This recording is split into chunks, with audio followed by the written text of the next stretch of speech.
All right, we are live. Welcome. This is Orion Rising. I am your host, Leonard O'Neill. Good morning, good afternoon, good evening, or good morrow, depending on where in the world you are tuning into the show. Okay, show this out, show this out, show this out. All right. Today we are doing the last part of the Corpus Hermeticum. Welcome to Orion Rising. Let me pull down this overlay here so you can see my ugly mug here. Let me turn that down. Coming to you live from Australia. It is 8 o'clock in the morning on Saturday in Australia. It is Friday afternoon at 3 p.m. on the west coast of America. That's GMT -7. So depending on where in the world you are tuning into the show, welcome, welcome, welcome. Say hello in the chat, or I just see numbers. Share this out. I see my wife is in the chat. Thank you, baby. And she's tagging some people. Let's get some people in here. Let's get everybody sharing this out. Okay, so today we're more than likely going to finish. You can see the Corpus Hermeticum up on the screen. Welcome, Reese. What's up, brother? Namaste. Namaste. So, yeah, we'll be finishing, and I'm sure we only got 30 minutes left of the Corpus Hermeticum in the books. And I primed, for those of you who are tuning in for this show, I primed the Emerald Tablets of Thoth by Dorio. And giving full credit, I didn't ask permission, so hopefully they won't have a wingding about me using their stuff. We'll find out. I may have to do it from another thing, but giving them credit, there is going to be commercials just like the other stuff. But I like this version. Melissa, welcome. I like this version of because there's words on the screen. There's a couple different. They have 3 different videos. This group, this same guy does all the narrative on there. You'll see that when we get to it later on. So we will be starting the Emerald Tablets because of what I had said before. If you know anything about the Corpus Hermeticum, you'll know that that is done by Hermes Trismegistus, which means Hermes, thrice great, 3 times great. And the people in Egypt, the people around the world believe that Hermes is Thoth, depends on where you're from and how you say it, the Atlantean who wrote the Emerald Tablets. And they believe that he was an incarnation returned, that soul who was Thoth returned as Hermes. This is what they believe around the world thousands of years ago. So I wanted to do the Corpus Hermeticum and then move into the Emerald Tablets. Most people have heard of them but don't know much about them. I like this version of that we'll be starting later on today once we finish this. Unless we don't finish the Corpus Hermeticum, then we'll start next week. But I'm going to try and get through that. Try and get through this. It's only 30 minutes left, so we should be able to. And then if not, we'll stop and start the next week with the Emerald Tablets. But I have them up just in case. So I'll share the screen there, and we'll start there if we have to, right? So, okay. So let's go ahead and do a sound check and get started. I was kind of letting everybody kind of filter in a little bit. So if you're out there in the chat, say hello. Otherwise, I don't see you. I just know that you're in the chat. I see that you're there, right? You might have, Melissa says, I feel like I've touched them before. Well, if you truly, you probably have. If you have contemplated the chakras and ascension, then you have. You just don't know it. That's why I've actually started writing about it in my current book that I'm writing that I haven't published yet. That'll probably be published next year if I do publish it. We'll see. It depends on whether I feel like I'm wanting to publish another book or not, or continue doing with what I'm doing. We'll see how that turns out. However, I'm still going to talk about it because of the book Returning to the Old Ways, the reality about reality. That's the pretext. That is the starting conversation to the world of how all of these spiritual practices that have become religions were at their base, still are at their base, information that is a way of life, not a religion. What's supposed to be a religion was supposed to be a way of life, and that way of life was supposed to be helping people to ascend. So that information is out there in all the religions, and the Corpus Hermeticum has not become a religion written by Hermes, but it was in the conversations that Hermes had talking to his son about him talking to God, and that, like I said, is a reflection of and knowledge of the same ascension that Lao Tzu the Buddha, Jesus, Muhammad, Moses, these characters in life throughout thousands of years were teaching people around the world. It's the same things being taught. And a lot of people try to say, theologians around the world try to say that all the religions were borrowed from a single religion, and then they chase that scroll trying to find the oldest religion in the world. This is the one that's got to be the first one. And you know, they've gone back to the what they say now is the Mesopotamian scroll. Weirdly, they stop there and say that's the oldest scroll in the history of the world. Yet I know from scholars and researching that, being a theologian, that the Mesopotamian people said that wasn't theirs. They said they got it from the Arcadians. The Arcadians were Greek. Hermes was Greek Arcadian. And the Greeks, the Arcadians from Arcadia, the Greeks said that that's not theirs either, that they got it from the Egyptians. And then the Egyptians say it's not theirs either. They didn't write it. They got it from an ancient society that disappeared about 77,000 years ago. So when you have that information, and then when you say, well, the Corpus Hermeticum, and they say, yeah, that was Hermes Trismegistus, and they believe that Hermes is Thoth. The Egyptians do. So do the Greeks. Well, who's Thoth? Who's Thoth? Thoth is the Atlantean who wrote the Atlantean from Atlantis, who wrote the Emerald Tablets.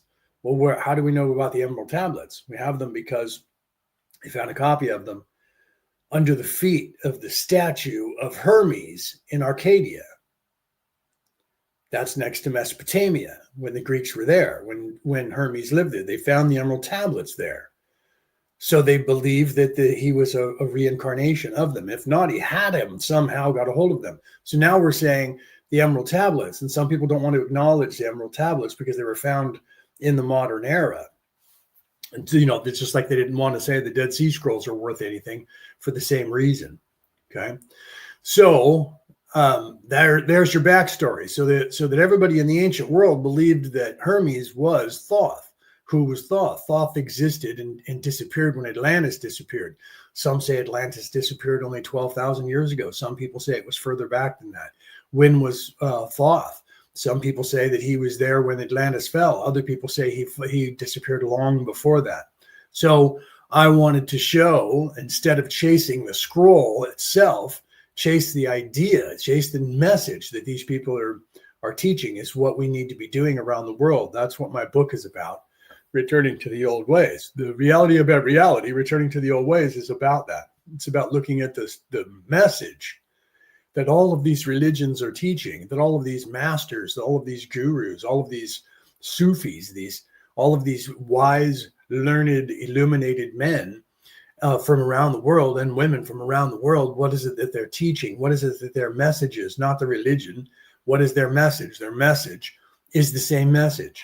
It's a message about how to ascend. So let me go ahead and do now that I've talked for 10 minutes, let me go ahead and do a sound check, and we'll get right into the last couple chapters of the Corpus Hermeticum. And if we have time, we'll start the Emerald Tablets this week. Otherwise, we'll end it depending on how long I take, and then we'll start next week. One way or the other, we're going to start that. Okay, so let me go ahead and do a sound check. Let's go over here and let me pull that up in a full screen, and then we'll go ahead and do a sound check. And you guys let me know if you can hear it okay, and then we'll just get going here. So it happens that eternity's stability is moved, and that time's mobility becomes stable by the fixed law of its cycle. Thus may one also believe that God stirs within himself, but in the same immobility. For because of its immensity, the stirring of his stability is in fact immobile. The law of immensity itself is immobile. This being, then, which is not of a kind to be accessible to the senses, lies beyond limitation, comprehension, and calculation. It cannot be carried or fetched or hunted down. Where it is, whither it goes, whence it came, how it acts, what it is, uncertain. It carries on an exalted stability, and its stability acts within it.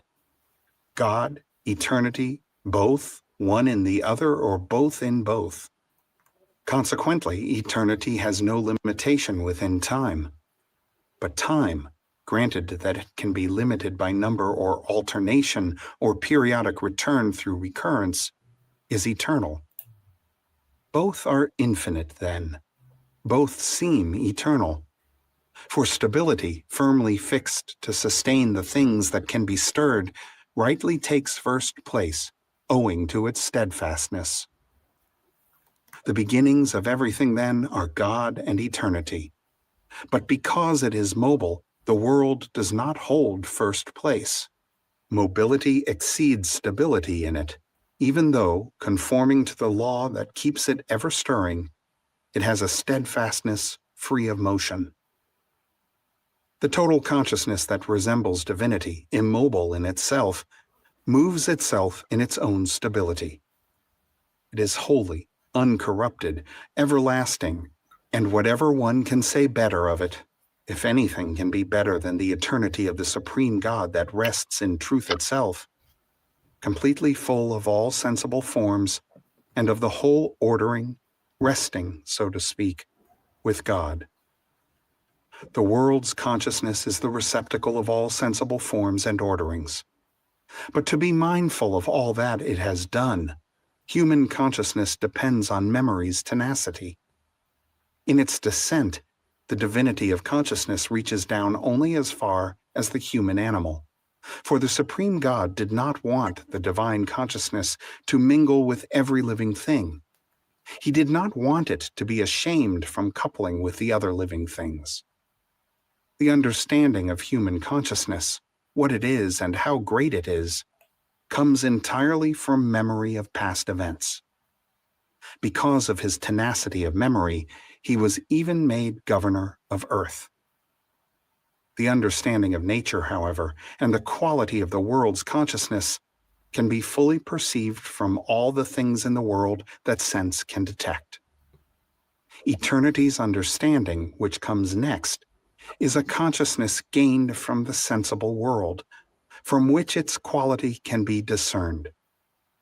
But the quality of consciousness in the supreme God and the understanding of that quality is truth alone.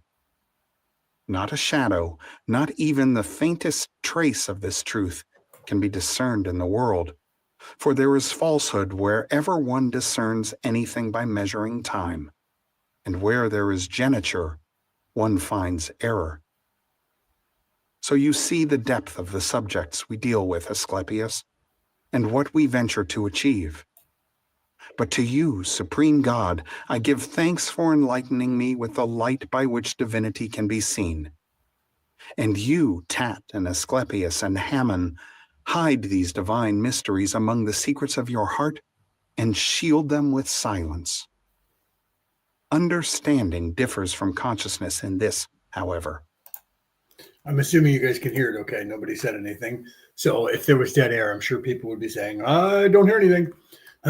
Okay, so you can see here. Now, remember, this is thousands of years ago. This is Hermes. You can look up when Hermes was. This is a long time ago. And this thought process was already taking place. They were already looking at of course, being Greek, they were thinkers. So they were more, philosophically and spiritually minded than other races were. As a whole, there was a lot more thinking going on with the Greeks. They were pondering everything far more than other people. They weren't really about conquering as much as people think they were. They conquered when people annoyed them, then they would fight. But they were thinkers. Thank you, Brooke. They were thinkers, so they were writing this stuff down. They were pondering this stuff. Then, you can see the conversation that's being held here in a logical way, from a knowing, from an enlightenment, not just an opinion. It's not just an opinion.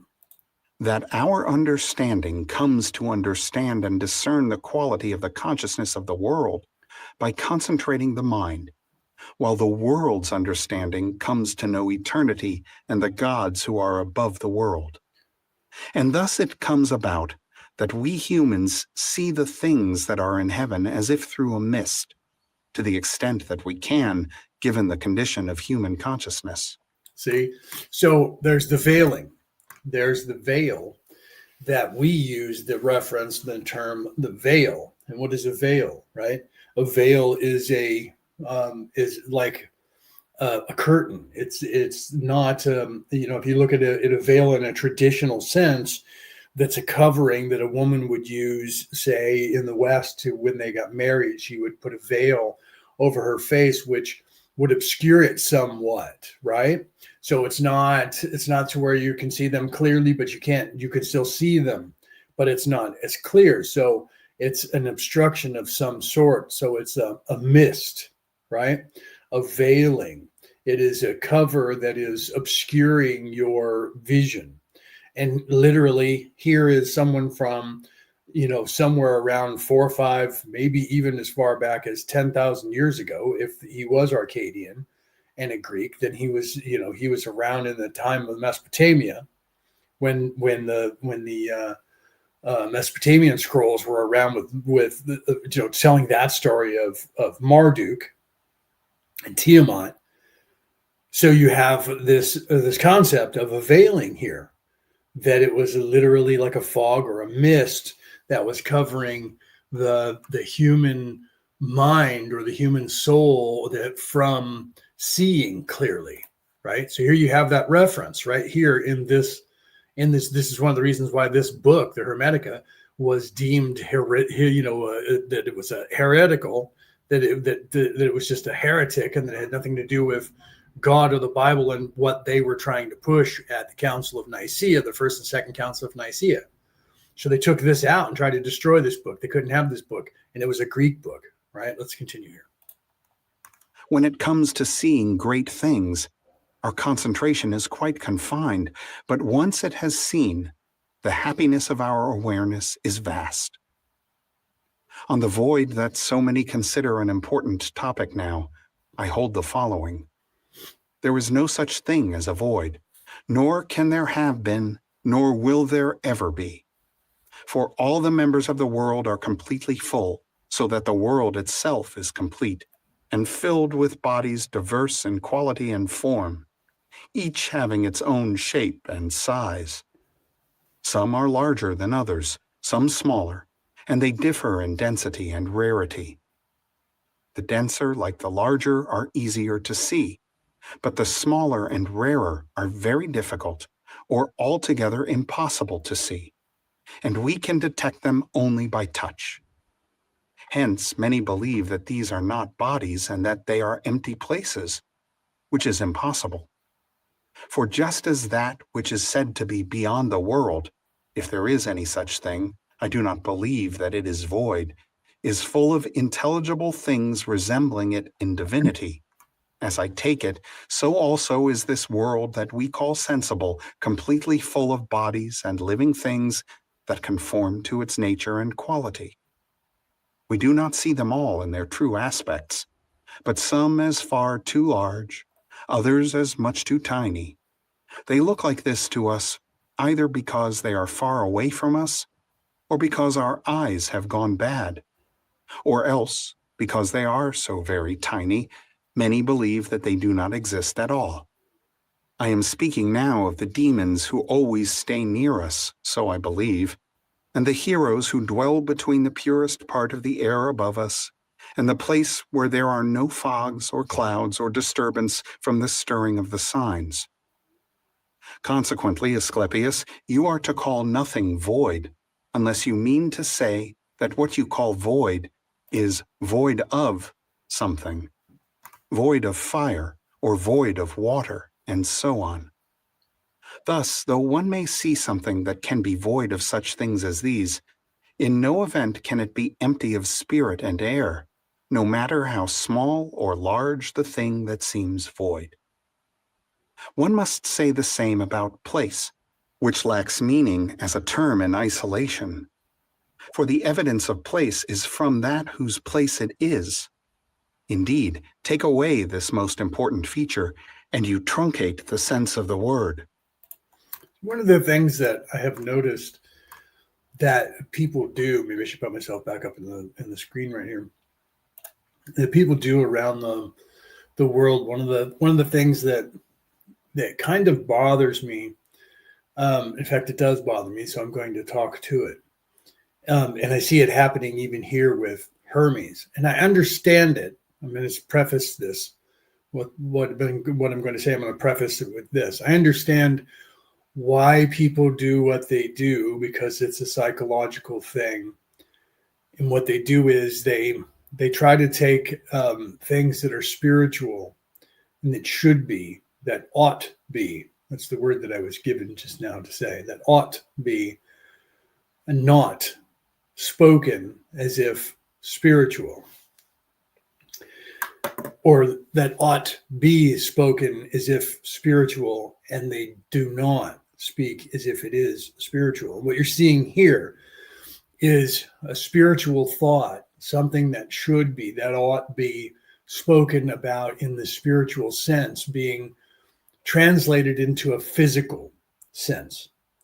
These are the things that bother me when you see videos online, mostly these days made by AI, but even when other people are talking, and they're talking about events that are above and past third dimensional events, things that have to do with spirits, things that have to do with angels, things that have to do with higher plane entities than third dimension. When people are telling these stories, they relate them in a third dimensional context. And in doing so, this lowers the weight of what they're trying to tell you about. And I think this is one of the reasons why people tend to not believe what's going on in the universe or in ascension, because what they're hearing is a third dimensional description. So it's easy at that point for people who are either atheists or people who just don't believe in spirituality, people who are self-serving, to be able to say that's not anything, because the description is very third dimensional instead of a fourth or fifth dimensional description. And it is understandable because people are trying to relate it to people in the third dimension, first of all. Secondly, they are in the third dimension, so they're not quite sure how to do it. But it's annoying when they do it in a way that makes it sound very, it's a hard line to cross to explain to somebody what's going on, like, say, when they talk about the Bible and the battle between angels and demons and what's going on. It's hard, I guess, to not describe that and make it sound like it's a third dimensional construct of third dimensional politics. And I think that's part of the reason of how we run into issues with people when they're trying to believe that, when they're trying to talk about that. That's why people like myself try to stay away from those conversations about deities and gods and wars and things like that, because you can't describe it to somebody without doing that. I think that takes away from it. And I also think that when you interject politics, pardon me, fighting off the plague over here, when you're interjecting that sort of storyline to what's going on, it takes away from spirituality. It pulls it into a third dimensional place. So it becomes very, I don't know what's the word I'm looking for, very surreal. It becomes almost a soap opera like, because it sounds like a movie, sounds like a story, to where you're telling this all of a sudden it's the Illuminati and the bad guys and them coming and they're doing that. It's very third dimensional in the how do you express spirituality and ascension to people when you're doing that, because that's lowering their vibration. So one of the things that I've always had issues with is trying to do that. You see Hermes trying to do that here. The reason I bring it up is because Hermes is actually doing it in a very good way. This is why I bring it up here and stopped it here, because it's ancient, obviously, because it's Hermes. So it's a long, long time ago. But I want to give due credit here to the way Hermes is trying to pull things when he's talking to Asclepius. I always say his name wrong, talking to his son. He's trying to pull things away from third dimensional political, geopolitical ideology in the way he's referencing. So I wanted to show the contrast here.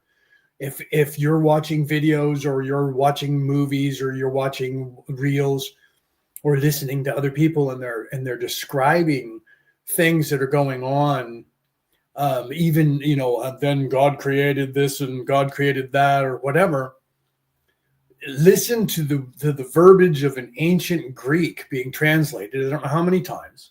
I don't know if it went from Greek to English, or if it went from Greek to Latin to English. I don't know the exact breakdown of the translation here. But I do know that it was done at Oxford. I believe it was Oxford or Cambridge. It was either Oxford or Cambridge. You could look that up on the video description. That they put this together by compiling different scrolls and books together and finding all of the cross references to make sure they had the story proper when they did this book that you're looking at here that we're using. Okay. So my point is that most people lose sight of the spiritual, and you see that Hermes is methodically trying to pull his son's attention away from third dimensional political, geopolitical ideology, and he's pulling him higher in energy, higher in vibration, up to this almost the stratosphere of his conceptual referencing, and he's pulling him to the sky, and at the same time pulling him into the mind by utilizing that distance from Earth and the sky, and then is talking about that it's internalized, and that there's these demons, and that there's these entities in between. And now you're thinking, where is that? That's not here. Is it in the sky? And so I wanted to stop there for a moment and reflect on that, because most of what they do today is the opposite. Most of what they do today is diminish that down to a third dimensional plane in their description. Most of the videos, you could ask my wife, who's in the other room, if you know her. I'm always saying that's a great video in the context of knowledge, but they have put it into a third dimensional geopolitical or galactical political context, which is a third dimensional construct. The Galactic Council, and what they're doing at the, becomes very 3D. There is a third dimensional group of people up in space, and but they're not in third dimension, but then they have this third dimensional geopolitical ideology, like as if they're the Star Trek Federation from the Star Trek genre. Fiona, good morning. Welcome. I didn't realize that you said that. Hello, welcome. So namaste, welcome. So again, that's kind of what the concept of what they do, what you hear when people talk about the Galactic Council or the Council of Nine or the Council of Planets or whatever. All of a sudden, it's a third dimensional construct that is like the United Nations, and that United Nations is the same construct of the Federation in the Star Trek pantheon genre of movies and television shows. So you have this collective of planets that all of a sudden become spaceships and third dimensional warfare and politics that's going on, though that is going on. There is that. So I want to preface all of that, or sidebar all of that too. Yes, that is, but that's not all of what's going on. That's only the third dimensional part of the story. And that's my point of all of this, is that there is third dimensional world, geopolitical, but then there's something that is beyond that. And you see Hermes here trying to expand his son's knowledge or thinking away from just third dimensional construct and geopolitical ideology into another realm. So I wanted to take a moment to talk about that, because you don't see that much these days. And we need to be more like this, even though if you just tune in right now and you start hearing him talking, you're like, what is he talking about? Because he sounds like he's way out here. Well, he is way out there. And that's a good thing. And we need to have more of that to pull people way out there instead of having them look for everything on an earthly plane. Let me continue here and you'll see what I'm talking about. If you just tuned in, you'll see what I'm talking about. But Hermes, thousands of years ago, is trying to pull his son and you away from this vibration of third dimensional and give you an insight into something that's happening on a higher plane of existence right here. So I wanted to take that moment to say, pay attention to this, because this is rare in a conversation today in the modern world. This doesn't happen. Everything just focuses way down here in this third dimensional plane. And it's easier to do that, to sell the product by doing that in a conspiratorial way, but not in a spiritual way.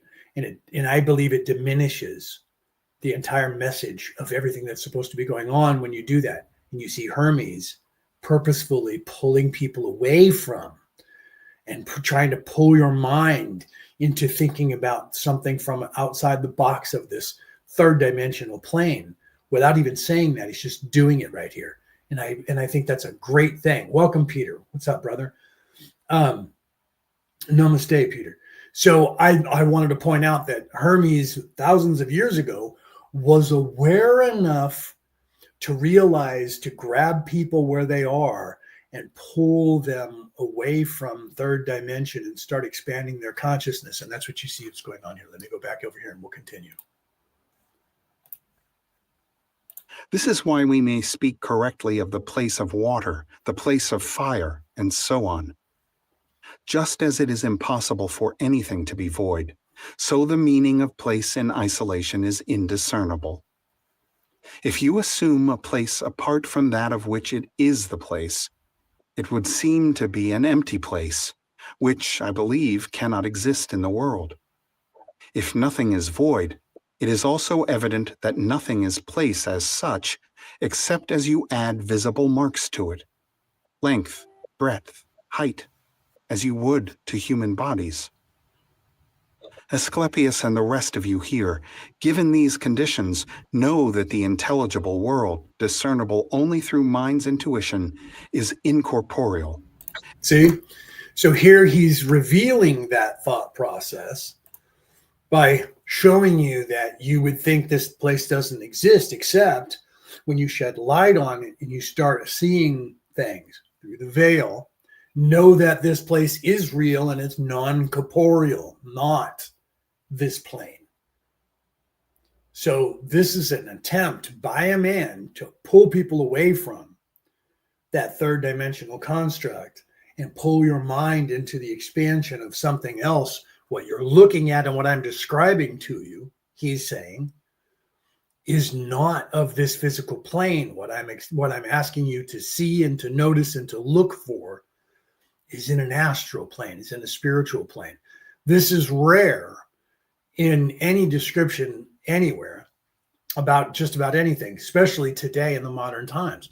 For this reason, or for many others as well, that I've pointed out since we've been doing the Corpus Hermeticum, but another reason why this book needed to be taken out and eradicated from history is because of conversations just like this that were taking place. Pardon me as I'm burping. Let's continue here.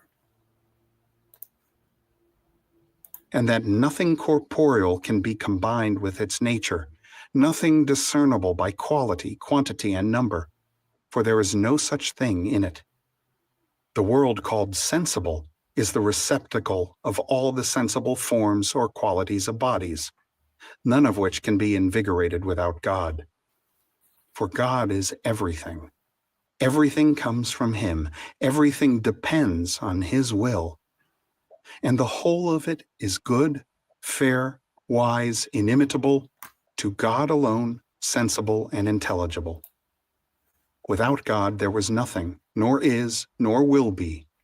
for all things are from him, in him, and through him. Qualities multiform and various, great quantities, all immeasurable magnitudes and omniform forms. If you come to understand them, Asclepius, you will thank God. And if you consider the whole, you will learn that the sensible world itself and all it contains are in truth covered over by that higher world, as if by a garment. Each kind of living thing, Asclepius, no matter whether mortal or immortal, rational or irrational, whether ensouled or soulless, every one has the appearance of its kind in keeping with its relation to the kind. And although each kind of living thing possesses the whole form of its kind, within that same form, each of them differs from the other. For example, although mankind is one in form, so that a human can be distinguished on sight, each person within the same form differs from the others. For the class is divine and incorporeal, as is anything apprehended by the mind. Therefore, since these two components that make up forms are bodies and the non-bodily, it is impossible for any form to come to be in close similarity with another at distant points of time and latitude. The forms change as often as the hour has moments in the turning circle where the God resides whom we have called omniform. The class persists, begetting copies of itself as often, as many, and as diverse as the rotation of the world has moments. As it rotates, the world changes, but the class neither changes nor rotates. Thus the forms of each kind persist, though within the same form there are differences. And does the world change its form, Trismegistus? You see, Asclepius, it is as if I had been telling you all this in your sleep. What is the world really? Of what does it consist, if not of all the things that have come to be? What you mean to ask about, then, is heaven, earth, and the elements. What else changes its form more continually? Heaven becomes wet or dry, cold or hot, clear or foul. These forms keep changing into one another under the one form of heaven. Earth is always undergoing many transformations in form, as it begets its fruits, as it promotes the growth of what it has begotten, and as it produces the various qualities and different quantities of all its fruits, their stages or courses of growth, and especially the qualities, odors, tastes, and forms of trees, flowers, and shrubs. Fire causes many alterations that are divine. Indeed, the appearances of sun and moon are omniform, rather like our mirrors that reproduce likenesses through reflections comparable in brilliance. But now enough has been said of such things. Let us turn again to mankind and reason, that divine gift whereby a human is called a rational animal. What we have said of mankind is wondrous. Things without reason. Hey, video creator, Commercial. we know you. For you, it's about more than getting the job done. Trying to pause it and You'll started keep going. anyways and went to the commercial. Reason. So here you see that Asclepius was asking the question, and he was asking it from a third dimensional perspective.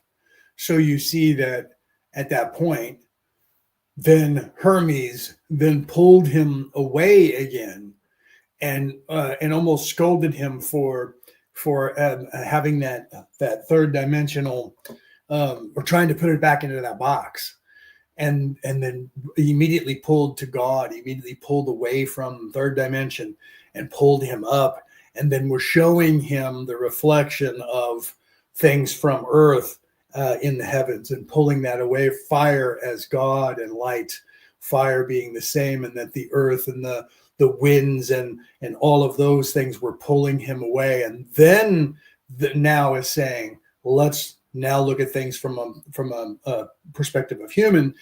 And then he's going to, again, if you watch, he'll again start talking about that, because he was talking about the differences in peoples and how trying to expand his consciousness and saying even people of the same race have differences. Individuals are different, even though they're of the same race, and then races are different. And he was pulling him away at that point, and then he asked the question, and the question was very third dimensional. He kind of scolded him a little bit for his third dimensional thinking, and then pulled him again, and then said, "Now let me show you the contrast." And so now he's coming back to the third dimension, and he's going to again pull him. I like the way he works. In when he's talking, he pulls people to a higher plane. So I like that. Let's go back here, and you can see what I'm talking about. Let me go back in full screen here, and then we'll continue here. For they no longer kept the word with them. And the air brought forth winged things, the water things that swim. Earth and water had been separated from one another as mind wished, and earth brought forth from herself the living things that she held within, four-footed beasts and crawling things, wild animals and tame. Mind, the father of all, who is life and light, gave birth to a man like himself. Okay, let me pause it there again, because I wanted to point out that when referring to the earth, Hermes, thousands of years ago, said her. Okay, so why and where did we get that concept, and why do we have that concept? Why is it that we say Mother Earth? Did we get that concept from the Greeks? Where did they get that concept? Why is it that concept stuck? Let me show you where I'm thinking with this. Why is it? How is it that in a male-dominated societal structure, even Greek was a male-dominated societal structure, the Romans after them, right? The Egyptians before them, the Viking pantheon, if you listen to the history of all of this, the European pantheon, modern societal structure, if you listen to the narrative, official, historical narrative of all of that, you would see a masculine, male-dominated societal structure as far back as history will tell you. It's obviously a lie, unless you don't realize that, you don't see that. Okay. However, even during all of that, even with all of that for thousands and thousands of years of all this male-dominated everything, even in the midst of all of that, throughout all of time and what we have left, all of the societal structures around the world, all of the religions around the world, all the philosophical conversations around the world refers to the earth as feminine. Why is that? And I want to ask yourself that. It's true, it is.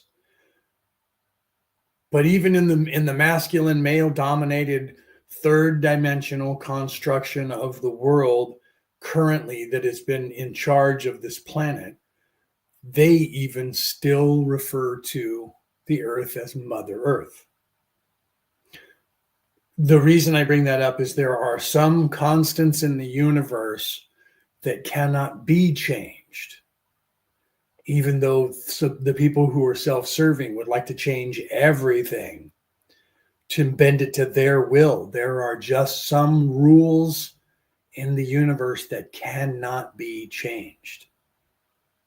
In this third dimensional place, there is the separation of masculine and feminine. So there is males and females of everything. Everything on this earth, the one thing that is constant on this earth is that everything, plants, animals, trees, everything is separated in masculine and feminine. Everything in third dimension. They haven't discovered whether there's a masculine or feminine rock yet, or a masculine and feminine airstream yet. But everything that they can find that procreates has a masculine and feminine separation. It's rare, though not completely void. It's rare to have an androgynous species in third dimension. Okay. So the planet itself has been referred to as Mother Earth, female. And here you see thousands of years ago. Now, was that something that was started This is something for you to ponder. Was that something that was started thousands of years ago, maybe by the Greeks or the Egyptians before that, that just sort of held on throughout all of eternity or the last thousands of years? Why didn't it change? Why did not someone decide maybe the earth's not a woman? Let's call the earth a man, Father Earth, right? But they don't. Why is that? You might want to ponder that. Let's continue here. Whom he loved as his own child. The man was most fair. He had the Father's image, and God, who was really in love with his own form, bestowed on him all his craftworks. And after the man had observed what the craftsman had created with the Father's help, Now here I want to point out that even though, let me pull myself back up in full screen, even though Hermes is very enlightened, I want to point out that Hermes sees God as a male figure. And Hermes sees God in the third dimension, having a physical body that looks like this. Because we believe that we were created in God's image. And whenever you hear that construct, or you hear those words that God created man, God created the human race in his likeness, everyone immediately goes to this corporeal third dimensional body, this avatar, and says, this is what God looks like. So God created us to look like this. So here's where, even though Hermes understands things in a huger place than most, in a far higher vibration than most, they're still odes of their adolescence in history. And it's always been things that have triggered me in this life, like the them referring to the human race as man. And thinking to myself, how is it that they would not, do well? At the time, they thought the earth was flat and killed Socrates for saying that it wasn't, right? And they tried him, found him guilty, and his penalty was death because he said, I think the earth might be round, not flat. So at the time, there was a male-dominated society. Therefore, God had to have been a man, physical. And that's why all the gods were always described as physical human beings that were taller, giant-like. And then that leaves room for people in the modern day. The History Channel's and Prometheus' idea of ancient aliens, to then say the gods were just aliens from another world. Because all the description of gods were a physical person wearing a toga. And so therefore, they must not have actually been anything other than humanoid. Okay, so here you have even Hermes explaining that God looked like us, and that's why we look like this, because God created the human, because of the, God created us in its likeness, in his likeness. So therefore, God looks like us. And he must be Greek, because it's a Greek telling you the story. So every city would change the god to be what their likeness was. So you had the African saying God was black. You had the Romans saying God was Latin. You have, what I mean? They have the Asian saying God was Asian. You have the Viking saying God was a Viking. All third dimensional in nature, corporeal. So therefore, it's easy for someone to discount all of those descriptions unless you say that God is above that and beyond that. Then you find, this is why I bring this up, then you find that those books are the ones that are taken out of these religions by these different councils. Any book that talks about the creator of the universe not being corporeal has been removed. Anyone who talks about anyone that has anything to do with that creator in a higher plane than physicality, all of those books are removed and have been. God, first of all, has to be separated as man and woman. It has to be the man. If God is androgynous, male, female, together, non-physical, all those books were pulled out.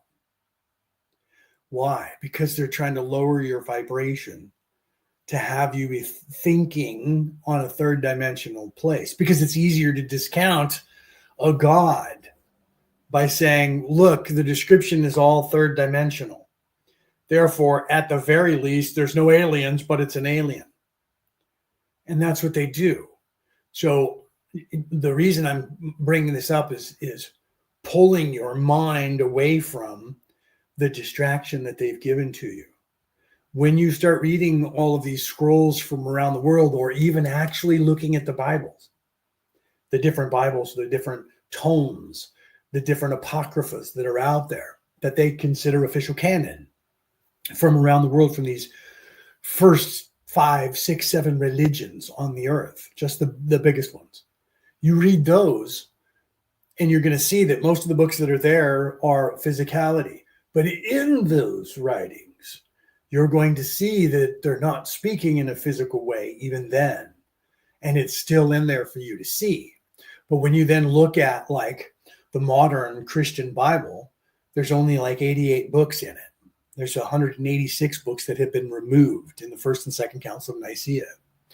If you ask the Hebrews about their Bible and look at the Christian Old Testament, which the Christians claim is the Hebrew Bible, the Hebrews will say that's like half of it. A lot of it's missing. So their Bible that they claim God gave Moses, even though it's been edited, is different than the one that the modern Christians call the Old Testament. It's close, and there's a lot of the main stories are the same, but they contest a lot of it. They'll say stuff and they'll look it up, and when they do, theirs is more descriptive, and they're like, wow, that's even crazier than what you guys have, just so you know. Not in a bad way, but then they go, it's not like that, and they look it up and go, it's actually worse. Yours is edited, but it's not as bad, but it's still, it's far more descriptive.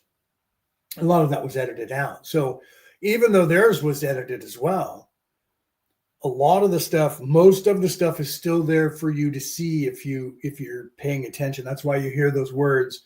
If you have the eyes to see, if you have the mind to know, if you have the ears to hear. That's a highlight. We would have a highlighter, and we would highlight that in yellow, gold, whatever that color is, or a bright neon green or something. That's where we would highlight that stuff to say, pay attention. So they used words to say those things to us, to let us know that this is a higher consciousness. This is something to think about. Okay. It's all still there. And now to get back onto Hermes, even in the wisdom of Hermes, there was still some innocence.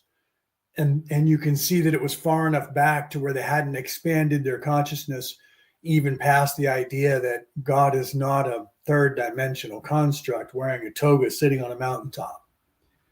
Okay. So when I see that and I hear that, I go, wow, they were so far advanced. And then Hermes would say something like this, saying God was in love with his own body. That's self-serving. That's self-serving and narcissistic, right? That's somebody who's in love with themselves. And God was so in love with his own body that he created humans in his body. That's just not true. God doesn't have a physical body. The creator of the universe doesn't have a physical body. The creator of the universe is light. So there's an adolescence there, but you have to realize that the human species is 5,000 years more advanced than when this was written. So I just wanted to point that out, because there are things that do bother me. And I'm sure this is why I'm saying this to you guys out there in the world. When you guys are hearing religion, and this is why I say in my book, you can see it on my shirt here, The Reality About Reality, Returning to the Old Ways. This is why I say religion recruits you, spirituality waits for you to find it. Religion has been restored, diminished to the physical plane of third dimensional reality. Spirituality always has been and always will be a fourth and fifth dimensional reality in its entire concept. That's why it is there waiting for you. Nobody is recruiting you. for a spiritual practice. When people start recruiting you for a spiritual practice, they organize it in a third dimensional construct way, and then it becomes a religion. Okay? That's what happens. None of these people in history wanted anything that they said to become a religion. They wanted it to become a way of thinking. Let me say that again. None of the people in history that you would consider prophets wanted anything they said to become a religion. They wanted it to become a way of thinking. Okay? So that is why I've written my book. Let's do a commercial for that. That is why I've written my book.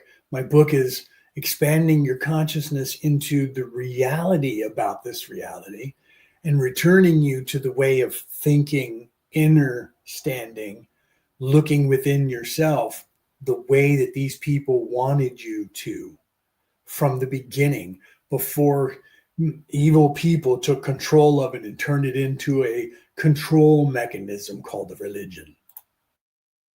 What is the reality about reality? Returning to the old ways.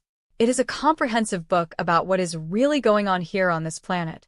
It talks about the true spirituality that the controllers who think they own this planet have been keeping from you for thousands of years. It explains to you the knowledge that you gain from the universe itself when you live the way the prophets of the world throughout time told us how to live. Eat right, meditate, take care of yourself, treat others right. All the things they originally told us to do, but the controllers have removed from right in front of our eyes. The way to ascend to heaven. The reality about reality. Returning to the old ways. On sale worldwide online now. So at this point, you see, let me go back over here in full screen for the thing. At this point, you see that, like I said, let me get back on point. Hermes, in his wisdom, still an adolescent in the description and talking about God in a diminishing way without realizing it. Not their fault back then. It was 5, 6, 7,000 years ago. Even at 2,000 years ago, Jesus was here at that time and was trying to explain that, and they strung him up for it. The same exact thing, that God is larger than you think and not a physical being. So I don't fault Hermes, because they were getting there. We are far more advanced now in our way of thinking and our realization of 4D, 5D thinking. So, but I wanted to point that out because I didn't want to let it just pass by for anyone who is learned in some way to go, he was great and everything, and then all of a sudden he said God had a physical body and he was in love with himself. I wanted to make sure to point that out, that God would not have been in love with himself, and God wouldn't have been a him to be in love with himself physically to create the human species. It's a 5,000-year-old adolescent concept. He also wished to make some craft work, and the father agreed to this. Entering the craftsman's sphere, where he was to have all authority, the man observed his brother's craftworks. The governors loved the man, and each gave a share of his own order. Learning well their essence and sharing in their nature, the man wished to break through the circumference of the circles to observe the rule of the one given power over the fire.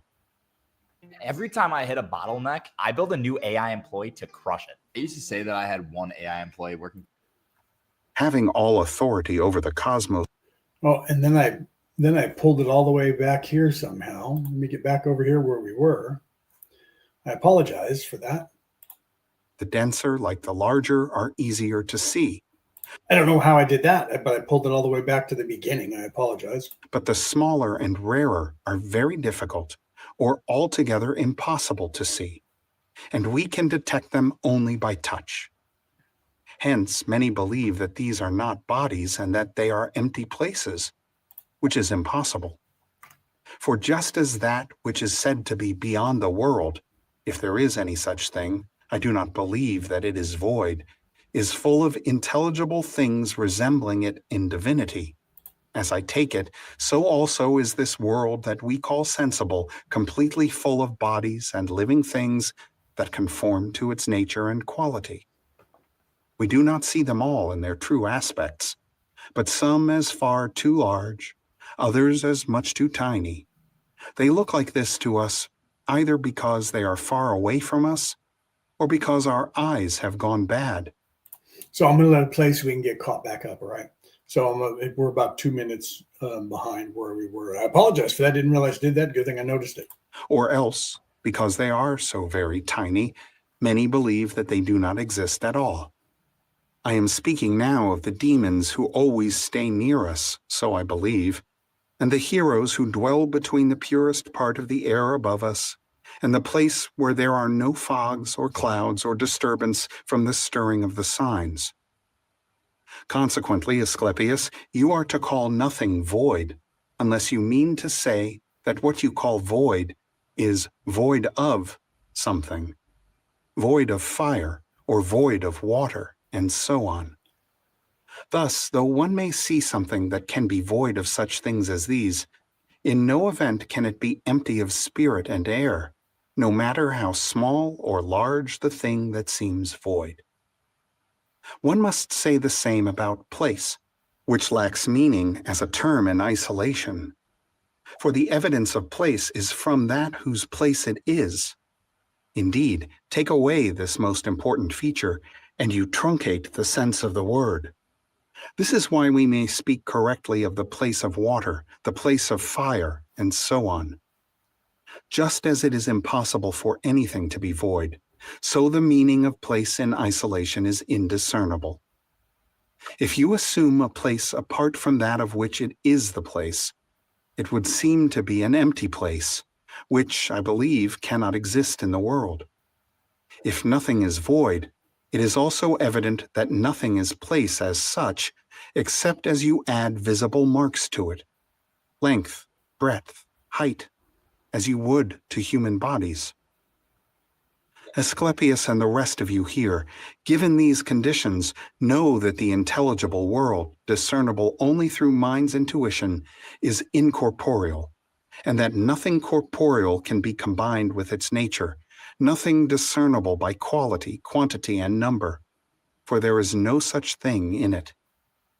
The world called sensible is the receptacle of all the sensible forms or qualities of bodies, none of which can be invigorated without God. For God is everything. Everything comes from Him. Everything depends on His will. And the whole of it is good, fair, wise, inimitable, to God alone, sensible and intelligible.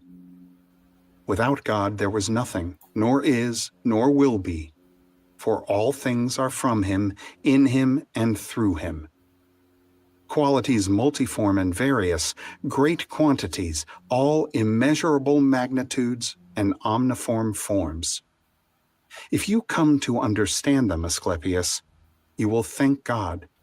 And if you consider the whole, you will learn that the sensible world itself and all it contains are in truth covered over by that higher world, as if by a garment. Each kind of living thing, Asclepius, no matter whether mortal or immortal, rational or irrational, whether ensouled or soulless, every one has the appearance of its kind in keeping with its relation to the kind. And although each kind of living thing possesses the whole form of its kind, within that same form, each of them differs from the other. For example, although mankind is one in form, so that a human can be distinguished on sight, each person within the same form differs from the others. For the class is divine and incorporeal, as is anything apprehended by the mind. Therefore, since these two components that make up forms are bodies and the non-bodily, it is impossible for any form to come to be in close similarity with another at distant points of time and latitude.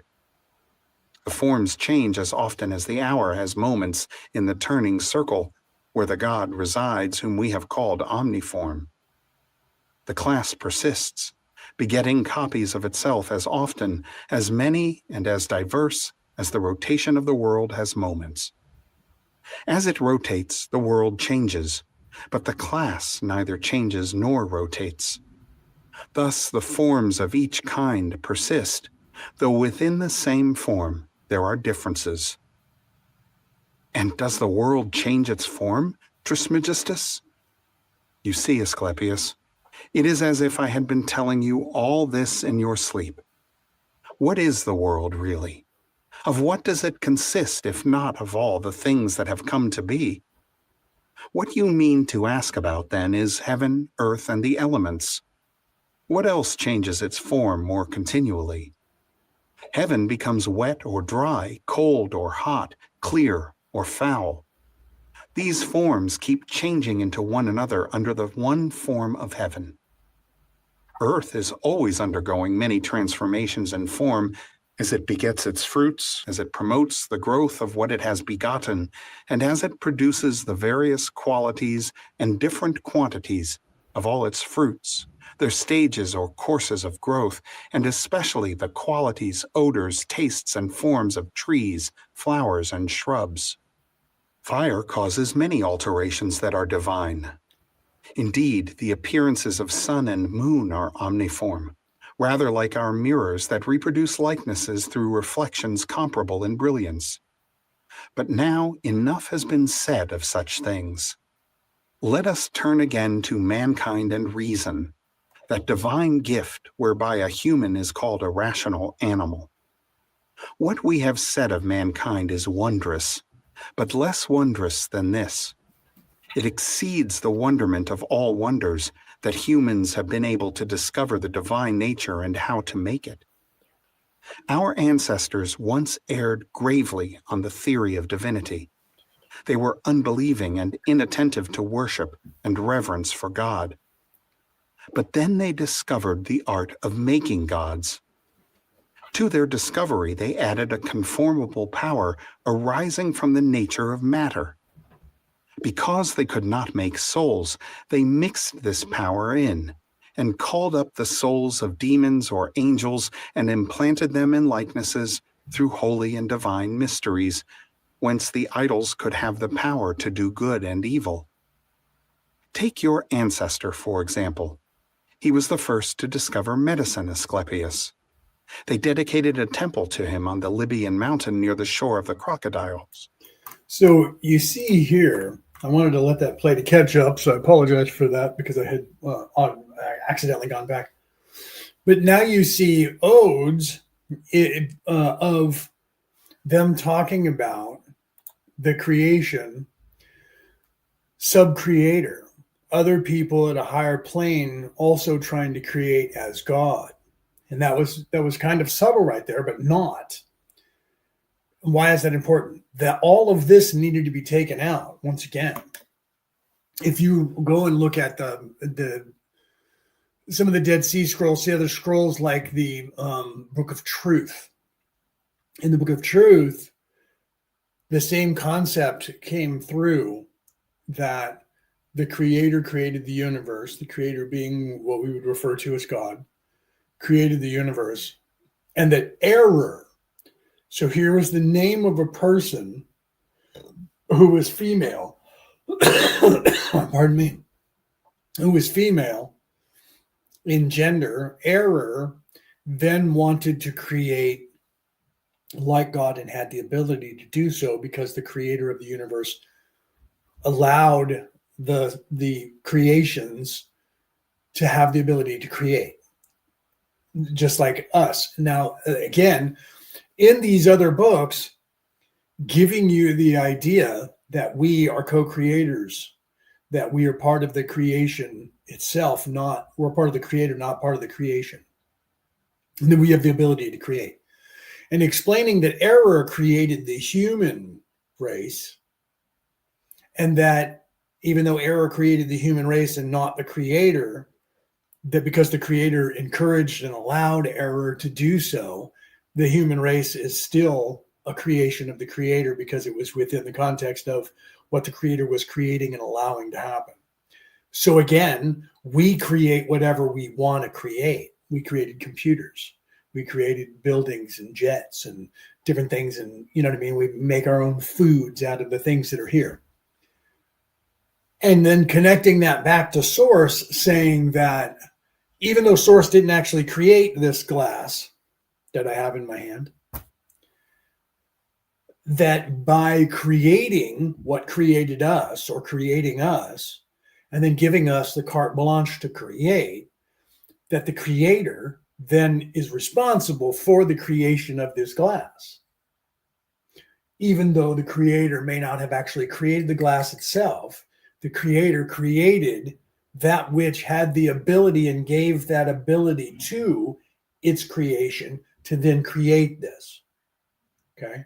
And so here you see that Hermes is kind of understanding that, even with the faults that they had of saying man, saying God as a he. In their adolescence, they still were expanding their consciousness to the creation and then an example of co-creators. Okay, so you see a reference here now to the possibility that the human condition wasn't created by the creator, but was created by something that was created by the creator with the ability to create. And early on, even today, I believe, if not, it was last week, Hermes was saying that we have that ability to create as well. And he's about to say that here. Your ancestor was the first to discover medicine. And he's going to go into a reference that's going to show that though the creator didn't create this, the creator created that which created us, and then we created this. So this is the co-creation concept, again, in a different time and in a different place. And all of the scrolls that talked about that, and you having that ability, this is why I stopped here, and you having that ability as a co-creator. Logos means creation, sub-logos, another creation, sub-creator.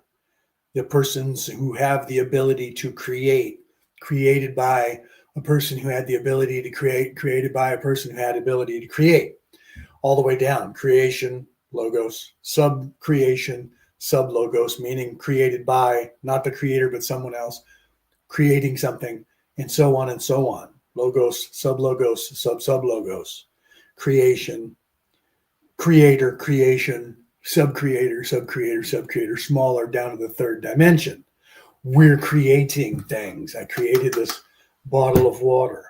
I created these glasses that I'm holding up, this shirt that I'm wearing. I didn't, but we did as a species here on Earth. God didn't create this, but God created those who had the ability and gave them the ability to do this. And this, you see this concept. Why do I bring that up? Those concepts could not be here if you are self-serving and trying to tell the people of the earth, I am God on earth. Because that is what they were telling people, that they were gods. There are people alive on this earth today who are ruling countries who are still telling their people that they are a god. If you don't believe me, look up the North Korean president and look up that they are still telling their people in North Korea that they are gods and descendants of gods. If you don't believe me, look up the English monarchy.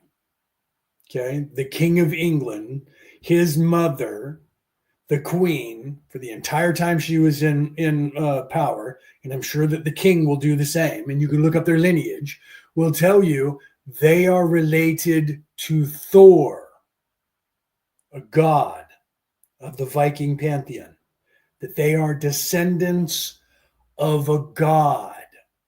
They're not claiming to be a god anymore, but they are claiming to be descendants of a god. Okay. And if Peter is still in the audience, he'll tell you the same thing that I will tell you. They lied. They're not related to Thor. Okay. They're not related to Thor. I tell you that. Truly. Okay. However, they want you to believe that. So you can look that up. So the monarchy is the United Kingdom claims to be related to a god. There are many people around the world who claim that. And it was a time not too long, and many on the earth still do, they actually claim to be gods. So they can't have you believing that there is a creator of the universe above them if they're going to claim that they are a descendant or a god. So therefore, anything that created this sub-logos class of co-creation had to be removed from the official canon. And that's part of the things that they removed. That's why I'm pointing this out. Let's continue here, okay?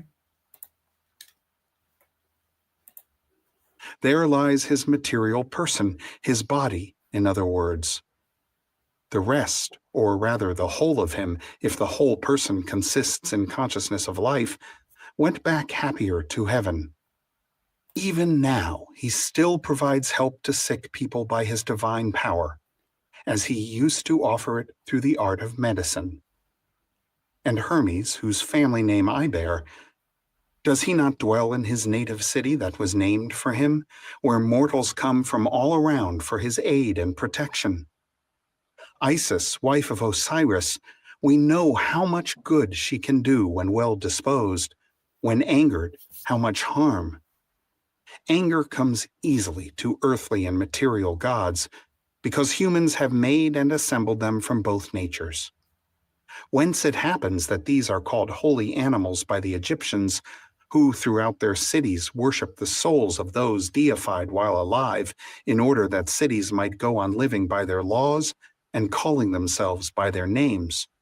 For this reason, Asclepius, because what one group worships and honors, another group treats differently, Egypt's cities constantly assail one another in war. And the quality of these gods who are considered earthly, what sort of thing is it, Trismegistus? It comes from a mixture of plants, stones, and spices, Asclepius, that have in them a natural power of divinity. And this is why those gods are entertained with constant sacrifices, with hymns, praises, and sweet sounds in tune with heaven's harmony, so that the heavenly ingredient enticed into the idol by constant communication with heaven may gladly endure its long stay among humankind. Thus does man fashion his gods. Do not suppose that these earthly gods act aimlessly, Asclepius. Heavenly gods inhabit heaven's heights, each one heading up the order assigned to him and watching over it.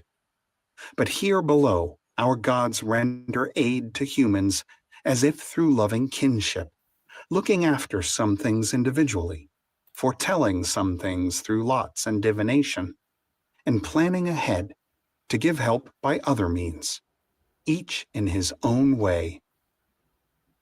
Then what part of the plan belongs to Hymarmony or the Fates, Trismegistus? The heavenly gods rule universals, but singulars belong to the earthly gods, correct? What we call Hymarmony, Asclepius, is the necessity in all events, which are always bound to one another by links that form a chain. She is the maker of everything then, or else the supreme God, or the second God made by the supreme God, or the ordering of all things in heaven and earth made steadfast by divine laws. Therefore, this Hymarmony and necessity are bound to one another by an unbreakable glue, and of the two, Hymarmony comes first, begetting the sources of all things, but the things that depend on her beginning them are forced into activity by necessity. What follows them both is order, the structure and temporal arrangement of the things that must be brought about. For without the fitting together of an order, there is nothing, and in everything the world's order is complete. Order is the vehicle of the world itself, and the whole consists of order. These three, then, Hymarmony, necessity, and order, are in the very fullest sense the products of God's assent, who governs the world by his own law and divine plan, and God has barred them altogether from every act of willing or willing not disturbed by anger nor swayed by kindness, they subject themselves to the necessity of the eternal plan.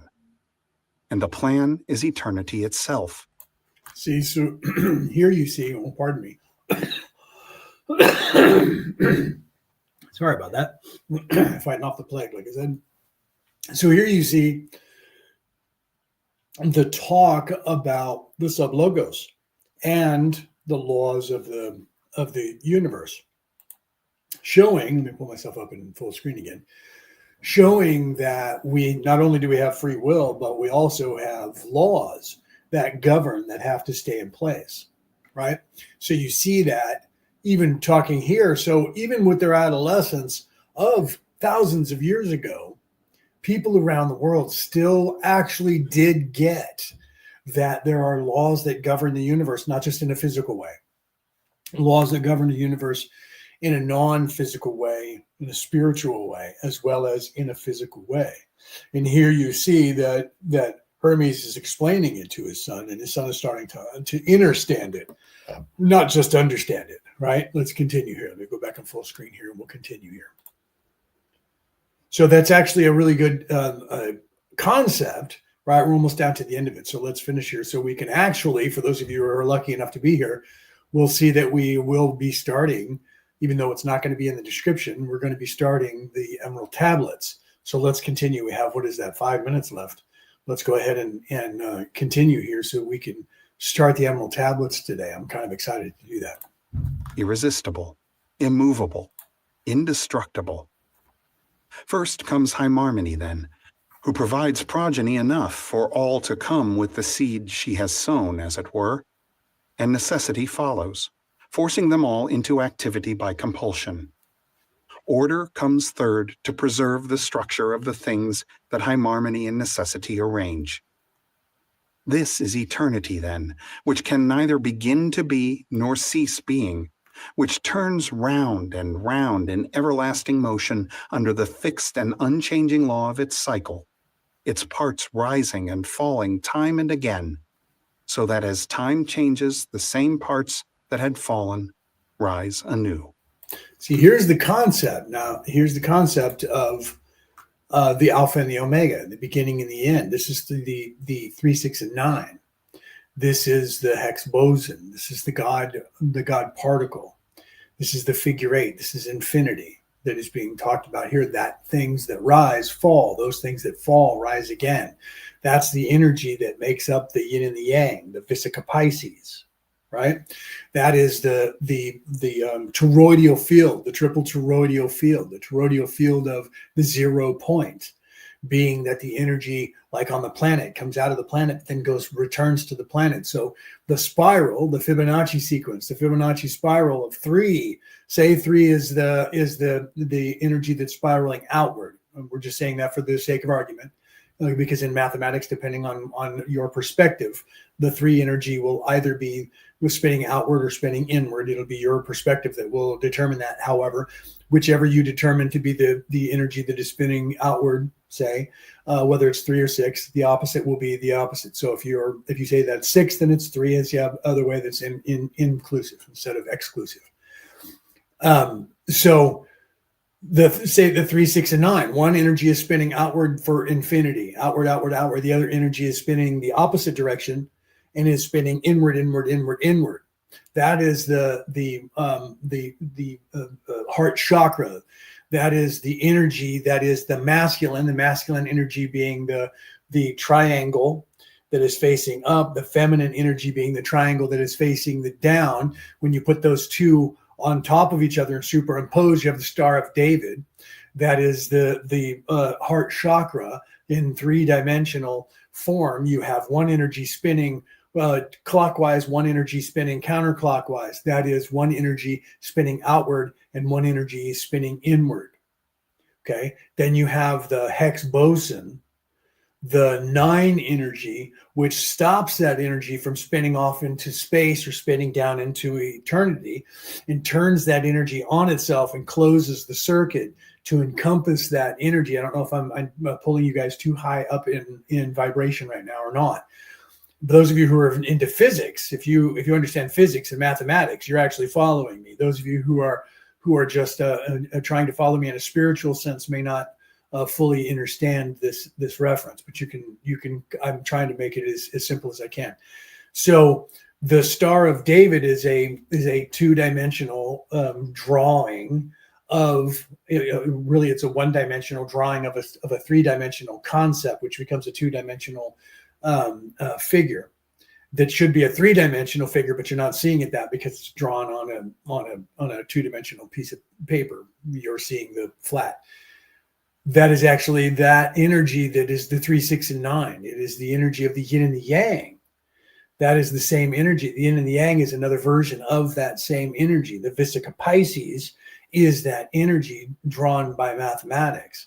So that is the 3 energy spiraling outward and the 6 energy spiraling inward, going to the 0 point and going out to infinity. The alpha beginning, 0 point, and the omega, everything.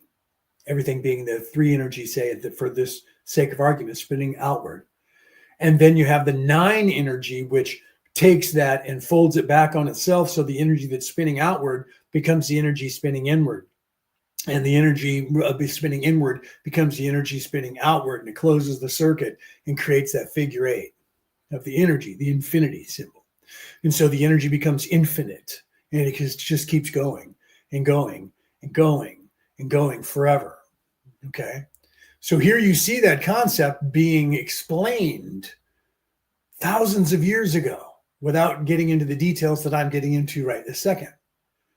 But that's the concept. So they understood that concept thousands of years ago. That also could not be left in because you couldn't know this information. This is the information they didn't want you to know, and they tried to eradicate from the earth and from your memory. Okay, let's continue here so you can see more, because we're right at the end, and let's just go ahead and finish this so I don't spend another hour and a half on the last 5 minutes. Circularity gives the turning a pattern that crowds everything together so that you cannot know where the turning starts, assuming that it starts, since everything always seems to follow and also to precede itself. But accident and chance are also mixed into everything material in the world. I have told you everything that a human being could say, with God's willingness and permission. Blessing God and praying, it remains for us only to return to the care of the body. We have dealt enough with theology, and we souls have eaten our fill, so to speak. As they left the sanctuary, they began praying to God and turning to the south, for when someone wants to entreat God at sunset, he should direct his gaze to that quarter, and likewise at sunrise toward the direction they call east. And they were already saying their prayer when in a hushed voice Asclepius asked, "Tat, do you think we should suggest that your father tell them to add frankincense and spices as we pray to God?" When Trismegistus heard him, he was disturbed and said, "A bad omen, Asclepius, very bad. To burn incense and such stuff when you entreat God smacks of sacrilege, for he wants nothing who is himself all things, or in whom all things are. Rather, let us worship him by giving thanks, for God finds mortal gratitude to be the best incense. We thank you, supreme and most high God, by whose grace alone we have attained the light of your knowledge. Holy name that must be honored, the one name by which our ancestral faith blesses God alone. We thank you who deign to grant to all a father's fidelity, reverence, and love, along with any power that is sweeter, by giving us the gift of consciousness, reason, and understanding. Consciousness by which we may know you, reason by which we may seek you in our dim suppositions, knowledge by which we may rejoice in knowing you. And we who are saved by your power do indeed rejoice, because you have shown yourself to us holy. We rejoice that you have deigned to make us gods for eternity, even while we depend on the body. For this is mankind's only means of giving thanks, knowledge of your majesty. We have known you, the vast light perceived only by reason. We have understood you, true life of life, the womb pregnant with all coming to be. We have known you, who persist eternally by conceiving all coming to be in its perfect fullness. Worshipping with this entire prayer the good of your goodness, we ask only this, that you wish us to persist in the love of your knowledge, and that we never be cut off from such a life as this. With such hopes, we turn to a pure meal that includes no living thing. I hope that you've enjoyed this presentation, and please remember to subscribe to receive. Okay, so here you see odes, as we finish that. You see odes of then Jesus come forward in time to the Sermon on the Mount. And in the Sermon on the Mount, Jesus was saying you don't need to be in those boxes for God to hear you. You don't need anything, not even clothing. You could be in your nakedness, and God would hear you if you are praying to God. So here you see a Greek saying that we don't need to burn incense because God is pure and God does not need that because God is all. And that we should be praying to God freely without anything. Yet, when you go to churches today, they're burning incense and they're conducting rituals. And they're doing the things that are opposite of what Jesus was teaching and opposite of what Hermes was teaching and everyone else was teaching. Why? Because it has become a religion, and the religion is about control, and control has to be organization, and organization has to be repetitiveness. Do you see? So here you see a prayer that was being done to God in him saying, shouldn't we be lighting some incense? And him saying, no, God is pure. God does not need us to do that because God understands God is everything. So that also in and of itself had to be taken out because this is everything is venerated to a source that is pure, everything, creation, creator of the universe. And the only way that you can control people is that mechanism has to be taken away. So God is this invisible man. I was just watching a video from last night from George Carlin, and him talking about religion and the folly of religion, and saying that the religions have convinced you there's an invisible man in the sky that pays attention to everything that you do 24 hours a day. And that you have to worship this God. And if you do something wrong, this God's going to condemn your soul to hell, this place of fire and brimstone and strife and anguish, and you're going to burn forever, but he loves you and loves everything about you. So even in his comedy, George Carlin was trying to show that the control mechanism that is the church is trying to get money from you. They're trying to control you and get money from you. The church itself, and the idea of the church and the construct of the church is done to their corporation. There's no difference than a Starbucks or a Walmart or a McDonald's or a Taco Bell or some chain of stores. Okay, they're trying to conquer the world and be the biggest in their genre, and they're competing with each other. They're not trying to teach you the wisdom and ascension, but it is there. They can't keep your attention and keep you in their seats paying a tithing unless they give you some information that has tell a little truth with many lies, the devil would say. They have to give you something that sounds true and is true to keep your attention, to keep in control of you. So they couldn't eradicate everything. And the stuff that they left in is still teaching you the same thing. So I'm not against religion. Know that. I am a minister. I'm a minister in 4 religions. And so know that I'm not trying to say that religion is not the way.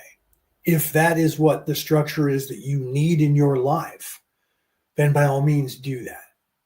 If it's not the structure that you need in your life and you say, I'm not religious because I go to church and I don't agree with, I try and I've gone to all these different churches and I try, but then there's stuff that they do that just isn't right and it doesn't fit. That's because religion recruits you and spirituality is waiting for you to find it. All of these people in history, if you read about them, all of the prophets, None of them wanted a religion. All of them wanted a way of life. And that way of life was to realize the creation and to realize what's going on here and to realize what it is that you're here to do. Not pay a tithing for a church to make them rich, but to better yourself and move forward in your spiritual practice, not to pay a tithing to a building, to a creator, to a creation, to get a better seat, as the band Metallica said 40 some odd years ago in their song. Send me money, send me green, heaven you will meet. Make your contribution and you'll get a better seat. That's a chorus from the song Leper Messiah by the band Metallica. Bow to Leper Messiah. So even they were in their way showing you the folly that has become the organization that are these orthodox religions around the world.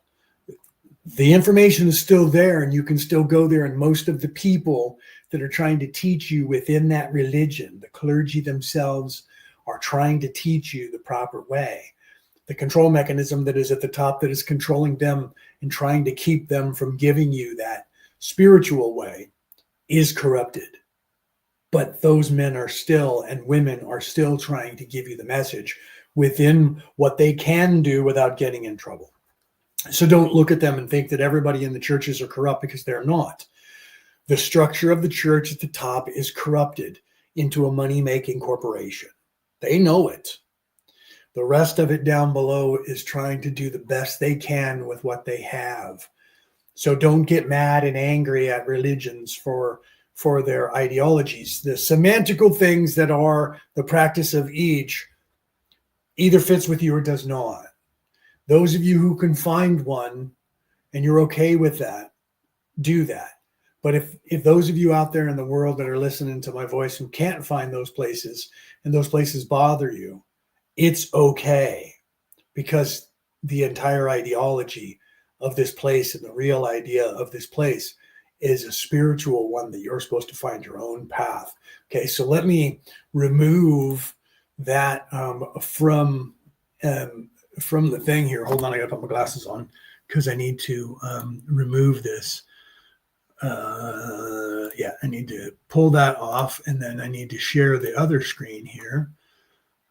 The Emerald Tablets. Let me put this up on the screen here for you guys to see. I don't know if that started on its own. It did not. Let me see where we are in the studio. All right, so you can just see a blank screen there. That's okay. I'm going to go ahead and press start and let this play. I don't have permission for this, but we're not charging any money, just like the other one that we played. So hold on, let me turn the Hermes off so I don't inadvertently click over to there when I'm trying to play the Emerald Tablets. So I'm going to go ahead and put it up in full screen. I'm going to start it, and you'll get the introduction here and probably a commercial. So let me start it. You'll get the introduction. And for those of you who are here today, you're the lucky ones that are going to see us start the Emerald Tablets of Thoth the Atlantean. Okay. So let me start it with the preamble here to it and explanation. And we will get into the Emerald Tablets. Wait, let me make sure I'm up in full screen over there. I am not. Let me go up in full screen over here. And let's see, that's weird that it didn't go into full screen. Let me find out why it did it that way on the screen. Let me see what's going on here. I don't like that there. That's better, right? Isn't that full screen over there? Let me find out when we press play. I don't think that was showing up.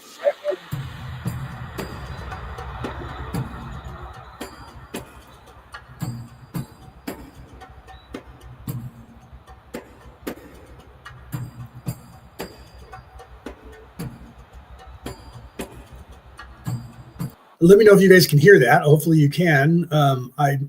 So we'll do a sound check there and make sure you guys can hear it. Let me know, and I'll let it play. Oh, and a commercial. There's probably one really true light, Doriel. For the mind partakes of both to enlarge their vision. I don't know why I did that. Here we go.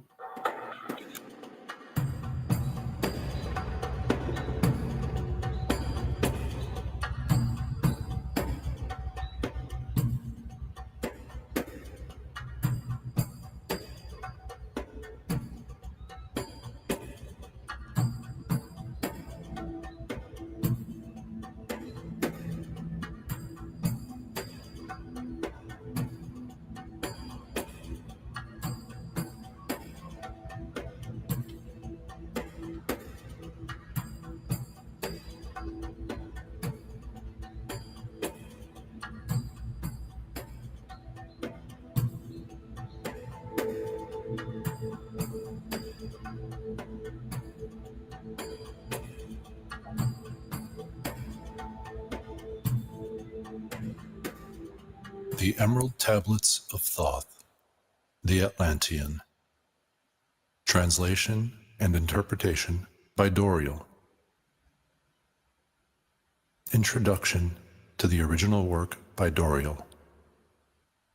In the following pages, I will reveal some of the mysteries which as yet have only been touched upon lightly either by myself or other teachers or students of truth.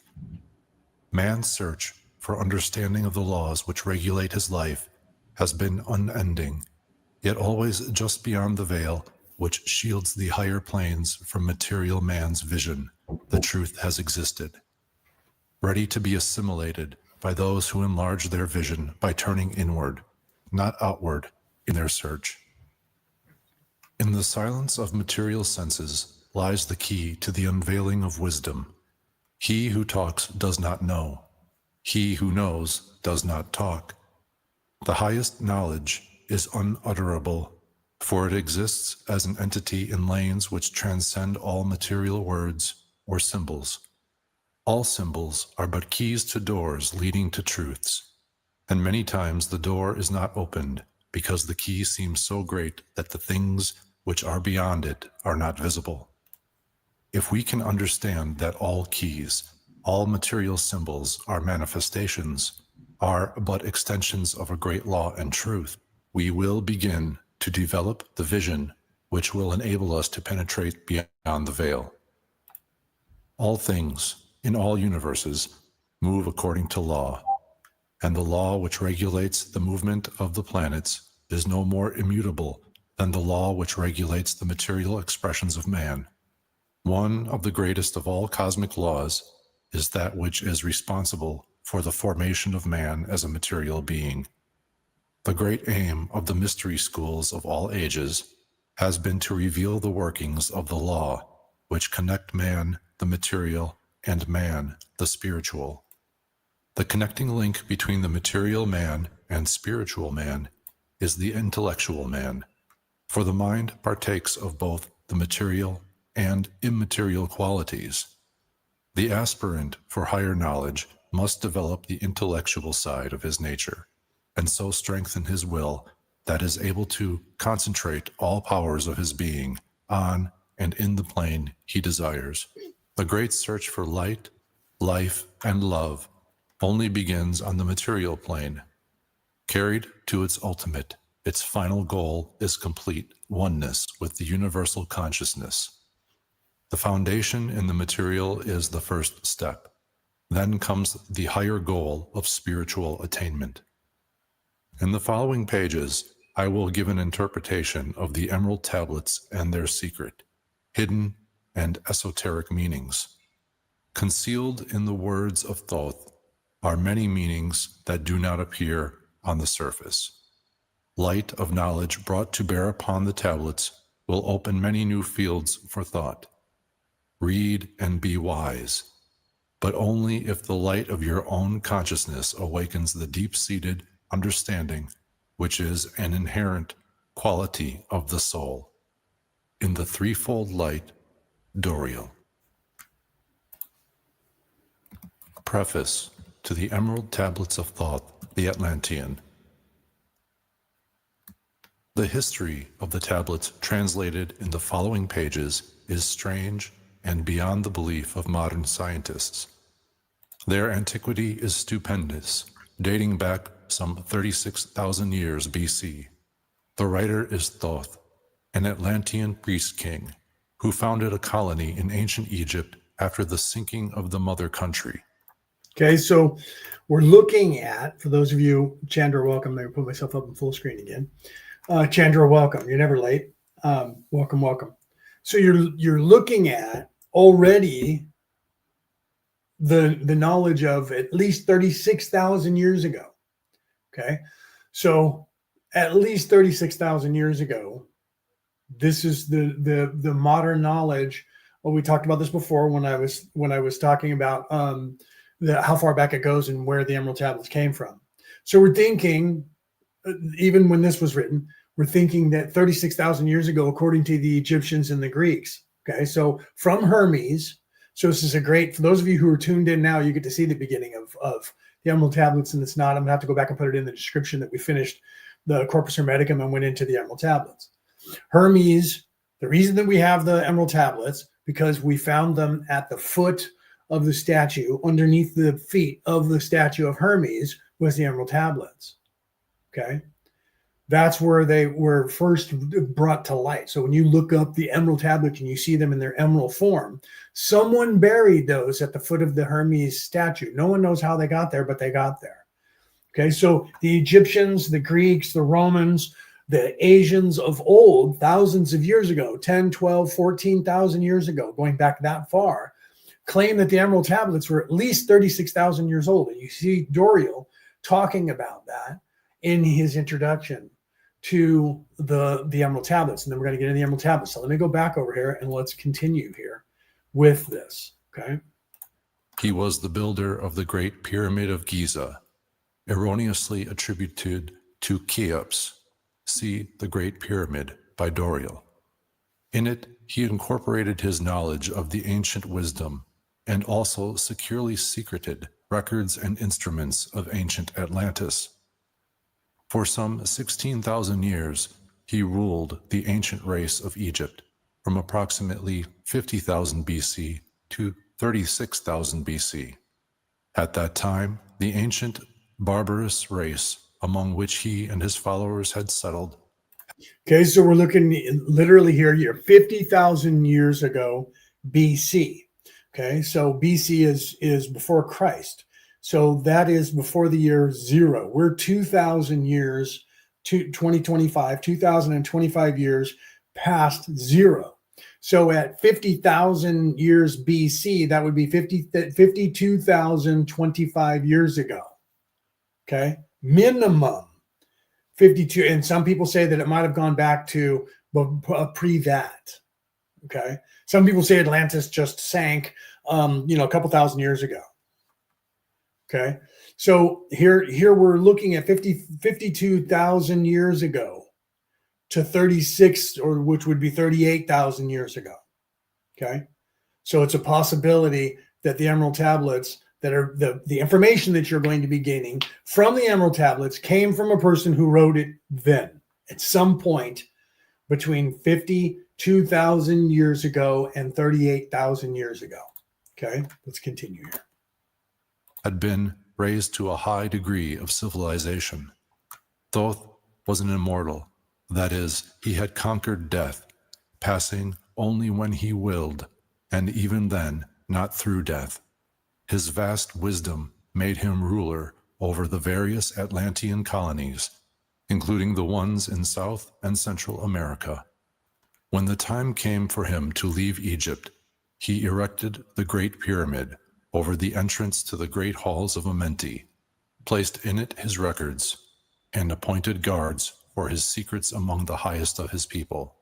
In later times, the descendants of these guards became the pyramid priests, by which Thoth was deified as the god of wisdom, the recorder, by those in the age of darkness which followed his passing.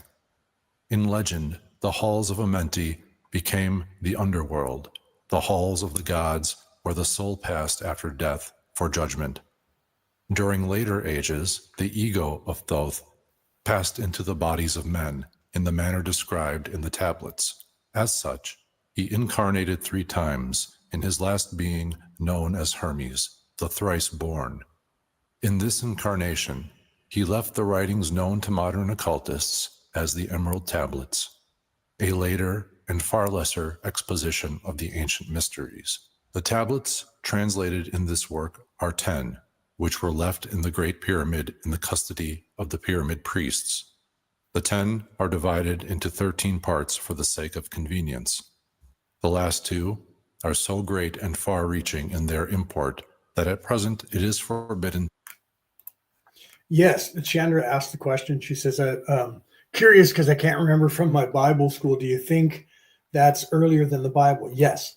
The Bible, the Bible, the Christian Bible, and the Old Testament and the Christian Bible. The Old Testament and the Christian Bible is based on the Hebrew Talmud, the Hebrew Apocrypha, the Hebrew Bible. The Hebrew Bible was given to Moses by God. That was 5,400 years ago. Chandra. Okay, let me say that again. Moses and everything that happened with the Moses and the Hebrews was 5,000 years ago. At best, some would say it was only about 2,000 or 3,000. It was about 3,000 years ago. But we know that Jesus was 2,000 years ago. So Jesus, being the great grandson of David, like 3 or 4 or 5 greats, would suggest that David was another 1,000 years before that, and then it would have been Moses would have been before that. So 5,400 years ago was Moses, who got the tablets from God and spoke to God on the mountain.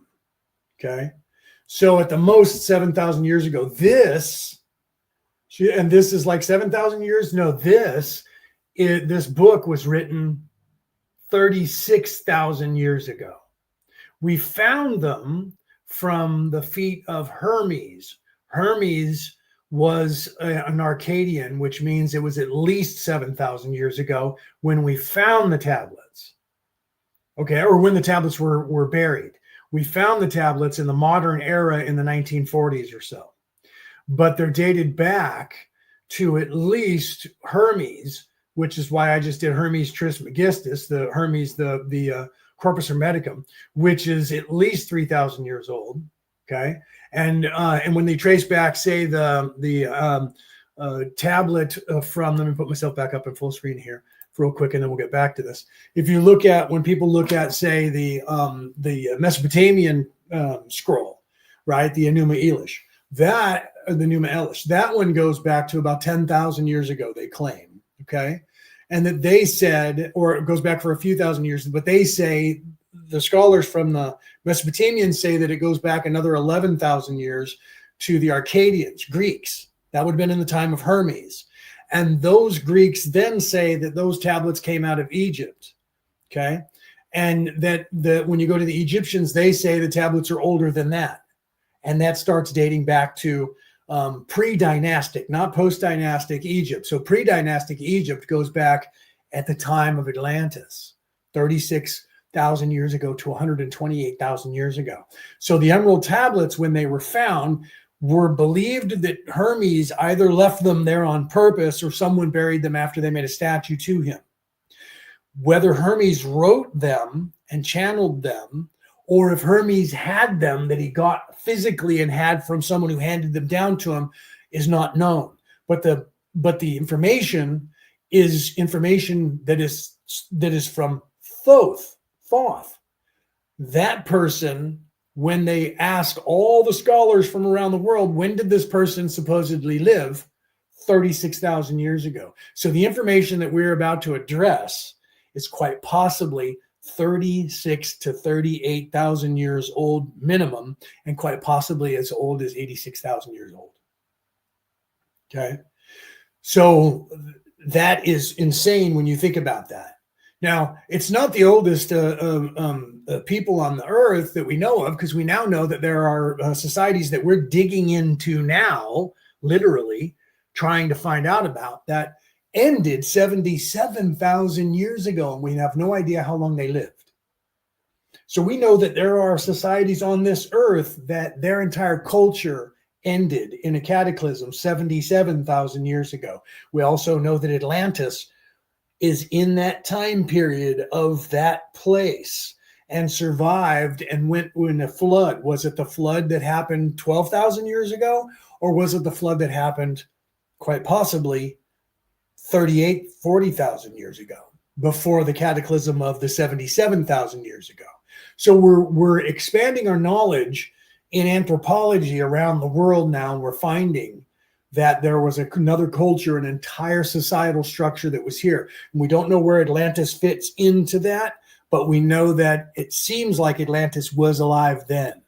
So we're starting to figure out that Atlantis may have fell when that society 77,000 years ago fell, but we're not sure if they were overlapping or not.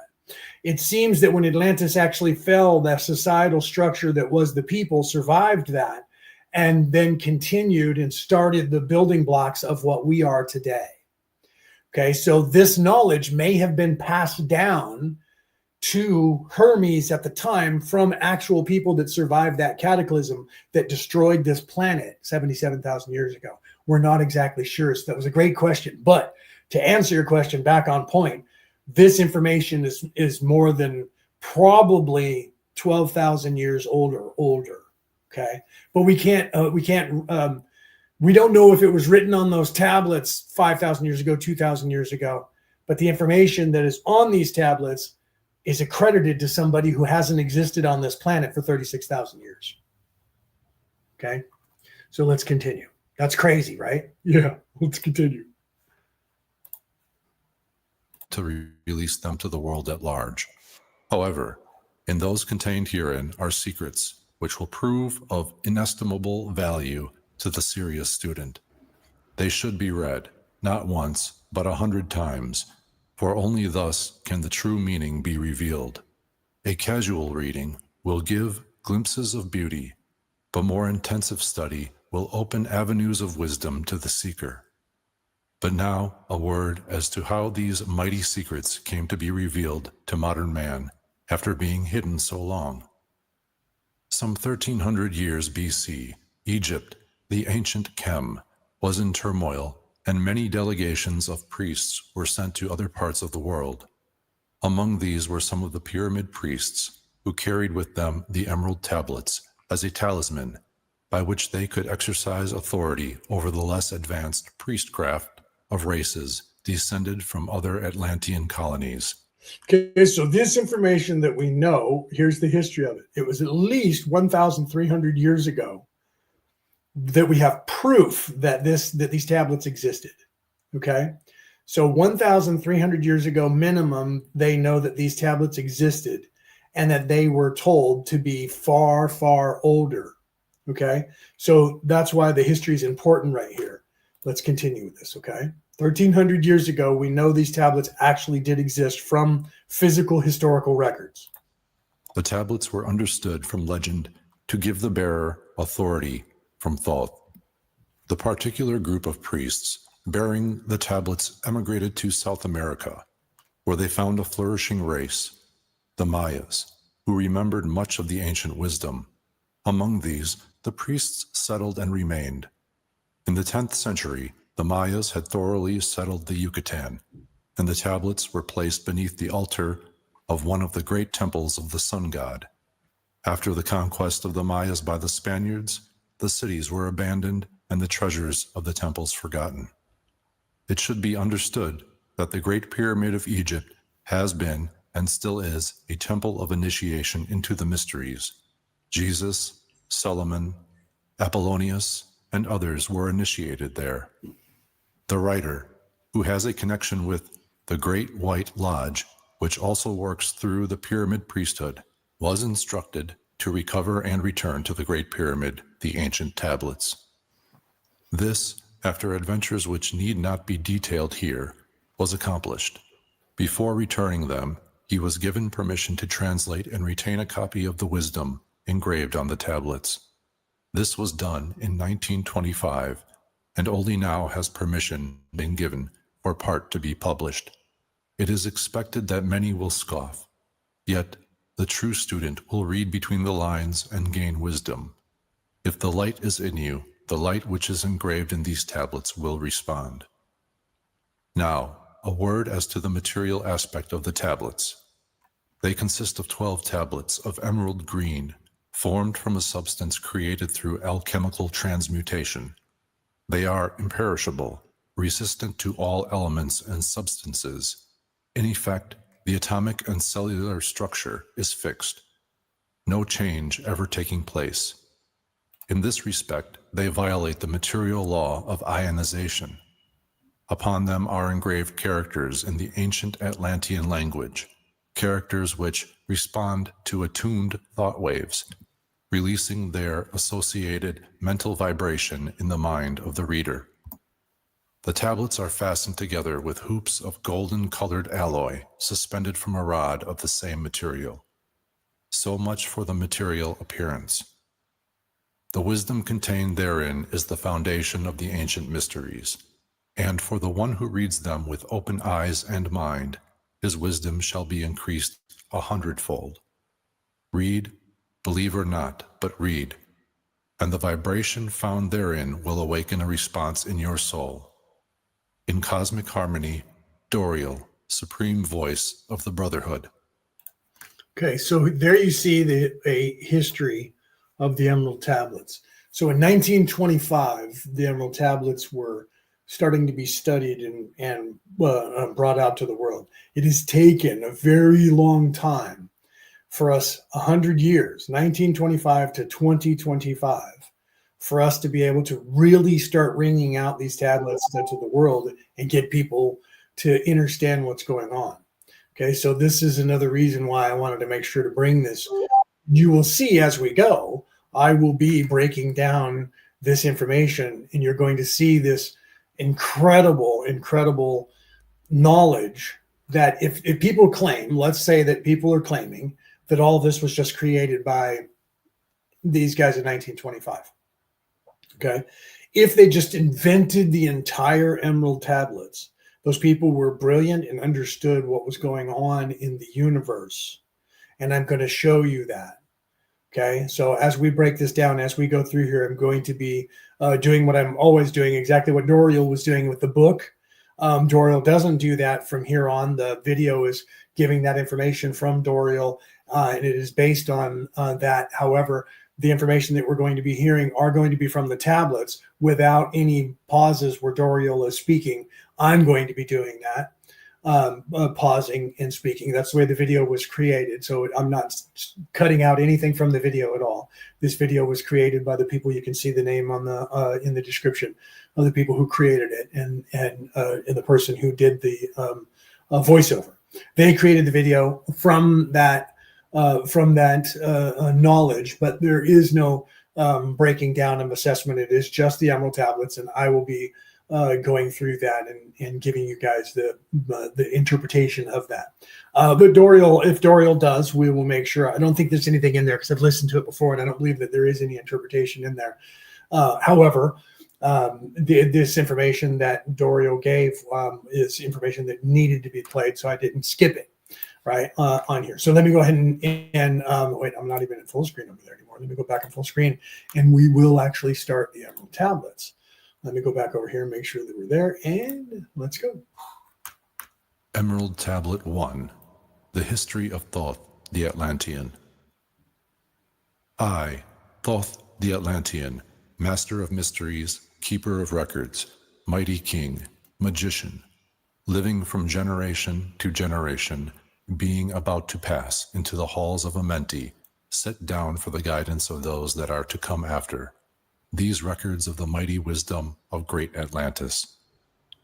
In the great city of Kior, on the island of Undal, in a time far past, I began this incarnation, not as the little men of the present age did the mighty ones of Atlantis live and die, but rather from aeon to aeon did they renew their life in the halls of Amenti, where the river of life flows eternally onward.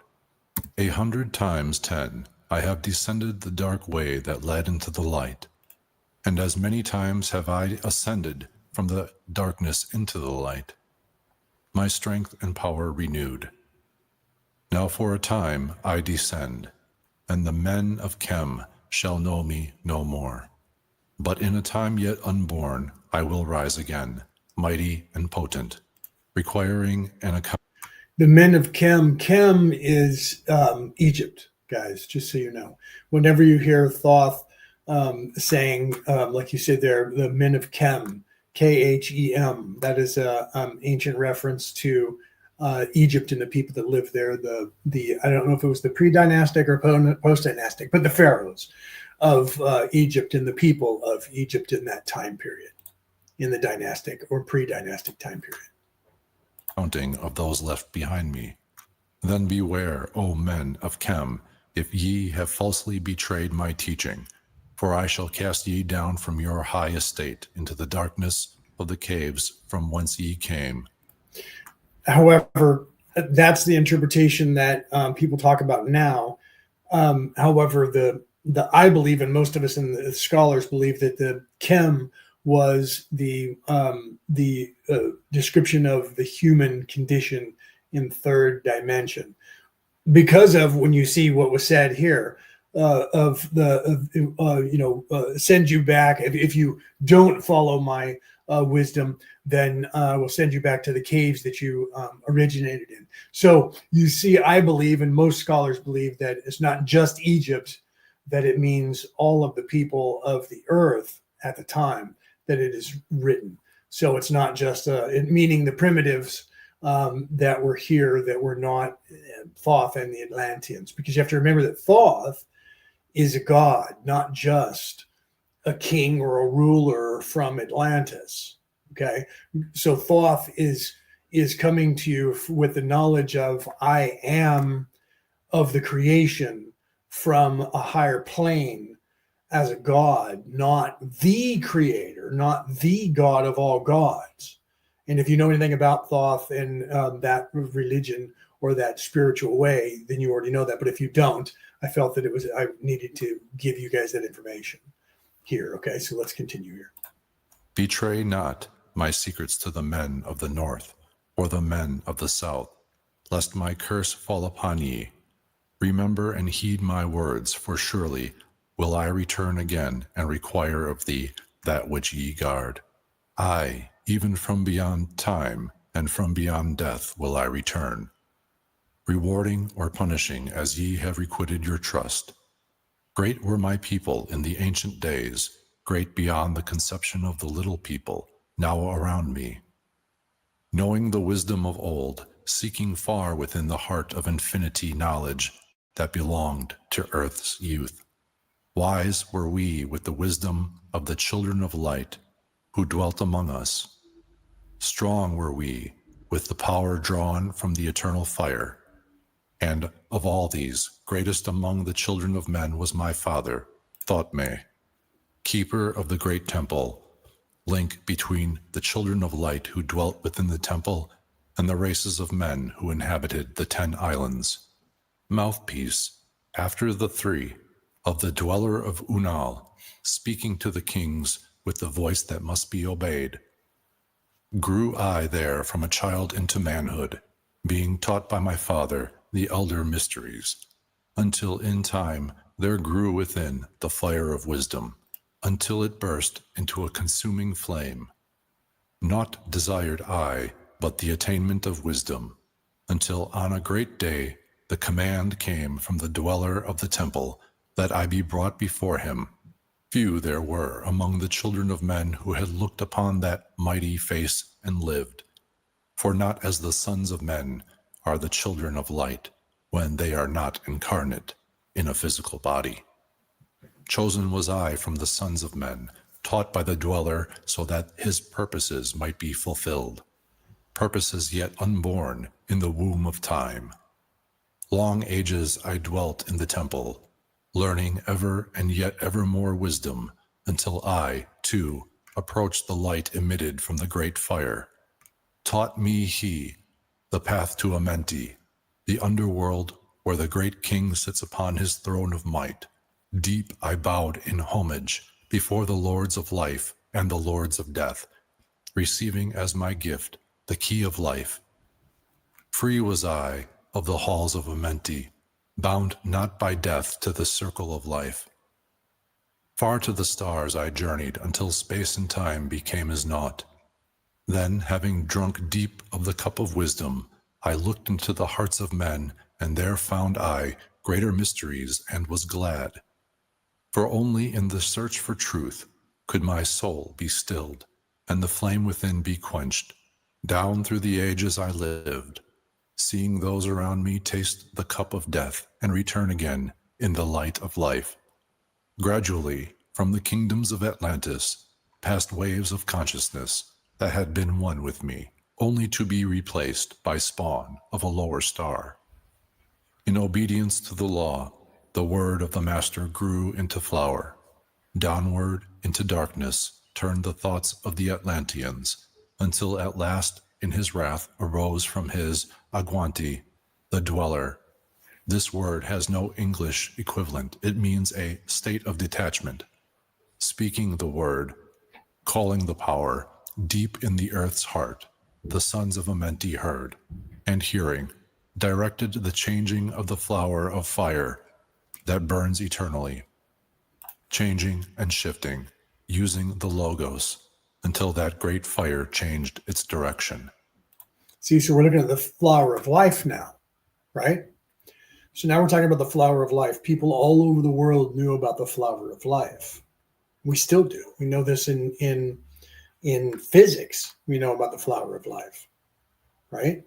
So think about that. So here we have that reference already, and we're starting to figure that out in a way in the modern day with science, actual mathematics. Over the world then broke the great waters, drowning and sinking, changing earth's balance until only the temple of light was left standing on the great. See, here we're talking about a flood. We're talking about a flood, a deluge that covered the earth. Great mountain of Undal, still rising out of the water. Some there were who were living, saved from the rush of the fountains. Called to me then the master, saying, Gather ye together my people, take them by the arts ye have learned afar across the waters, until ye reach the land of the hairy barbarians, dwelling in caves of the desert. Follow there the plan that ye know of. Gathered I then my people, and entered the great ship of the master. Upward we rose into the morning. Dark beneath us lay the temple. Suddenly, over it rose the waters. See, so now what you have here is a reference to a deluge, right? And someone who built an ark to save people. So this is where theologians and historians will look at things and say, well, was this written after the flood of Noah, right? So did someone borrow this from the flood of Noah and create this with Thoth playing the part of, say, Noah, not building the ark? So the master built the ark. So now this would be a passenger on the ark. So the story is similar, but not 100%. Is this story older? Did the story of Noah get borrowed from a story that was borrowed from this? We don't really truly know the answer to that, because some people would say, well, we only know this because in 1925, these guys had this stuff. They could have created this then. So like the Shroud of Turin, you have people trying to figure out if the Emerald Tablets were created in 1925 or if they're older, like you do with the Shroud of Turin, where they're trying to figure out if it was just created in the 1500s or if it goes back to the time of Christ. Some think that it was created 500 years later in the 1500s or 1,400 years later in that time period. However, looking at it now and looking at it in the 1980s and the 1990s, they were like, yeah, we think it might have been created in the 1500s. Looking at it now, the amount of energy that it would have taken to do that in the Shroud of Turin is impossible. So they couldn't have had the technology back then to do that. And even now, we don't have the technology still to do what was done. So science is now kind of at an impasse again with that. Same thing with the Emerald Tablets. That's why in the beginning, you heard Doriel giving the description of these tablets that were around in 1925 that they found, how they were created, and the chemical composition of these Emerald Tablets and the carving that's on that is almost impervious to change. So that because of that, they can't really prove the age of them, because if they were buried in the ground, they're not susceptible to things growing on them. So that because of that, they're thinking, well, somebody must have created them in 1925, but we didn't have that technology to be able to do that and to temper the Emerald Tablets, that emerald in that way, to be able to do that. And weirdly, it was a language that no one had interpreted yet and figured out, that the ancients said was from a time long ago. And it was very rare if anybody had that information or had that knowledge of that language at the time for them to have done that. So there's still speculation about it. But here you hear and you see that we're actually talking about that, which looks like a deluge, We don't know if it was the one from Noah, but the story is very similar. And Thoth is speaking from the first person of being on board some sort of ark to not die in a deluge. Vanished from earth until the time appointed was the great temple. Fast we fled toward the sun of the morning until beneath us lay the land of the children of Chem. Raging, they came with cudgels and spears lifted in anger, seeking to slay and utterly destroy the sons of Atlantis. Then raised I my staff and directed a ray of vibration, striking them still in their tracks as fragments of stone of the mountain. Then spoke I to them in words calm and peaceful, telling them of the might of Atlantis, saying we were children of the sun and its messengers. Cowed I them by my display of magic science, until at my feet they groveled when I released them. Long dwelt we in the land of Chem, long and yet long again, until obeying the commands of the Master, who, while sleeping, yet lives eternally, I sent from me. And I want to point out here, because of the words that you are hearing right there on the screen. Okay, this is something that, in and of itself, just by the description, would suggest that either the person had knowledge of ancient writings from, say, the Mesopotamian time period, or it was written by somebody who wrote in that style back then. The reason I say that is because of the words that you just heard about the sleeping but not dead deity. Okay, when you look at the story of Marduk with Tiamat in the Enuma Elish, when Marduk kills Tiamat, they make a point to say that Tiamat was not dead but sleeping. If you go back to the creation story of a lot of these religions, they talk about how through death of one of the gods, the earth was created, including the Viking pantheon, and the death and the death of the serpent. There again, the dragon of the North Sea, and the giant that they killed. That then they used the giant's head and body and teeth and all of this to create. That giant was not dead but sleeping. So you have at a certain time period in the past, this is my theology coming out now, you have in a certain time period in the past a way of writing that in a spiritual practice all around the world, that these gods were in a physical plane and they were fighting, and one would be killed, but they wouldn't be dead. They would be sleeping, but their physical body would then be dead, and they would be taking their physical body to create the universe and the world.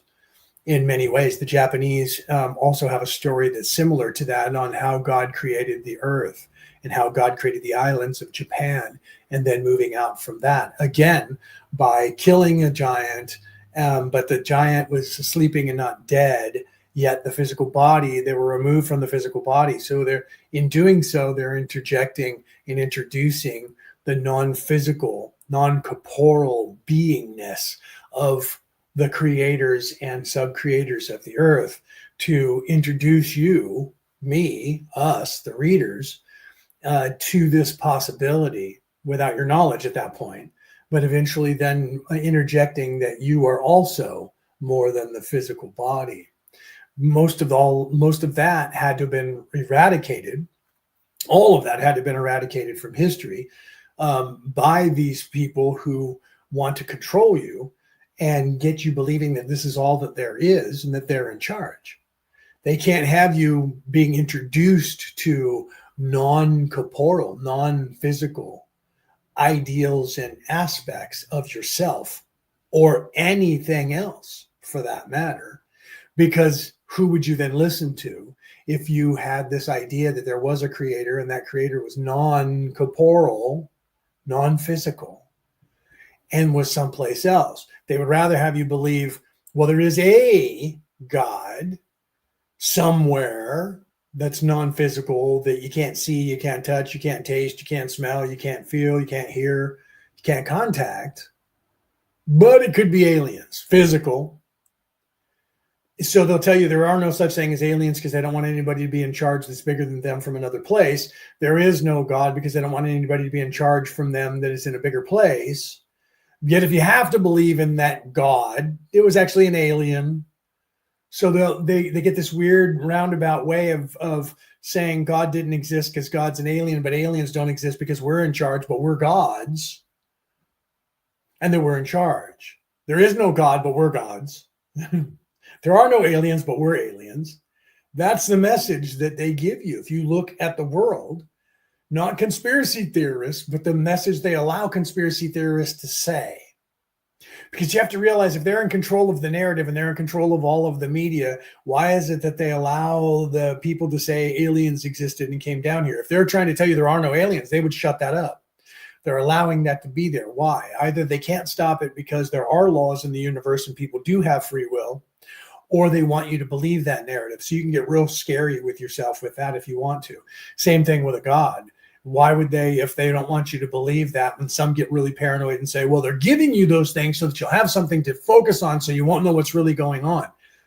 Truly, that is in a sense the case, because then you don't know what they're doing. You don't notice what they're doing, and that they're stealing everything, and that they're in charge of everything. And that because then if you knew that and realized that, then you would overthrow them and stop them from doing it. So they give you these things so that you keep looking for something.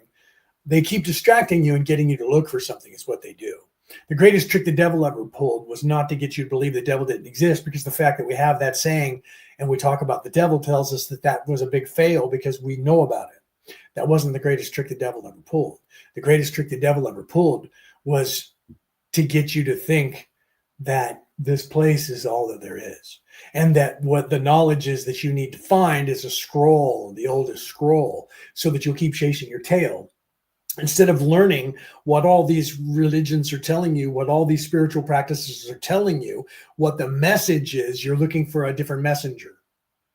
And you're running looking for a messenger. And so the reason I brought up the flood and the possibility is that's the distraction that they will and have used immediately. Well, there's a deluge and a flood, so we have one of those.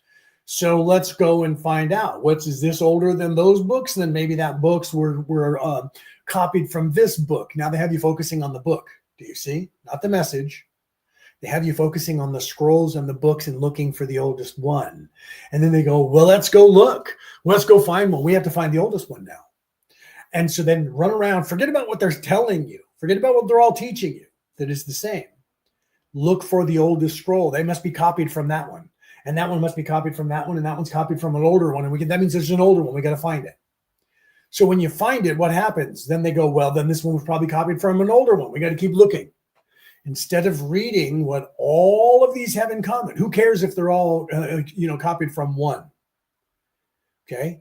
Who cares if they're all, let me say that again and again. Who cares if they're all copied from one? That means what they were trying to say to you is that one man somewhere created all of this. There is none of it.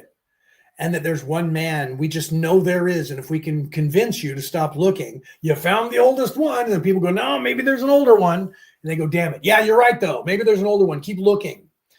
And that's what they do. Why? Because if you're distracted from the message and what is being told to you in there, then you won't do it. So they say that was just created by somebody in 1925. That was created in 1948. That one was created 800 years ago, 1,000 years ago, and was created by a person. And so they're not real.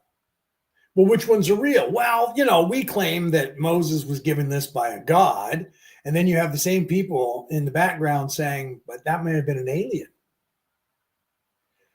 Aliens were here. So if you believe in aliens, then you think aliens created us. If you don't believe in aliens and you believe in religion, then you believe there's a God, but that God is a single monotheistic God that is sitting on a pyramid at the top of the pyramid with one person in charge and everybody's down below that person. And that's okay with them because that's the pyramid they have set up down here, that there is a ruler and everybody is beneath that ruler. Do you see?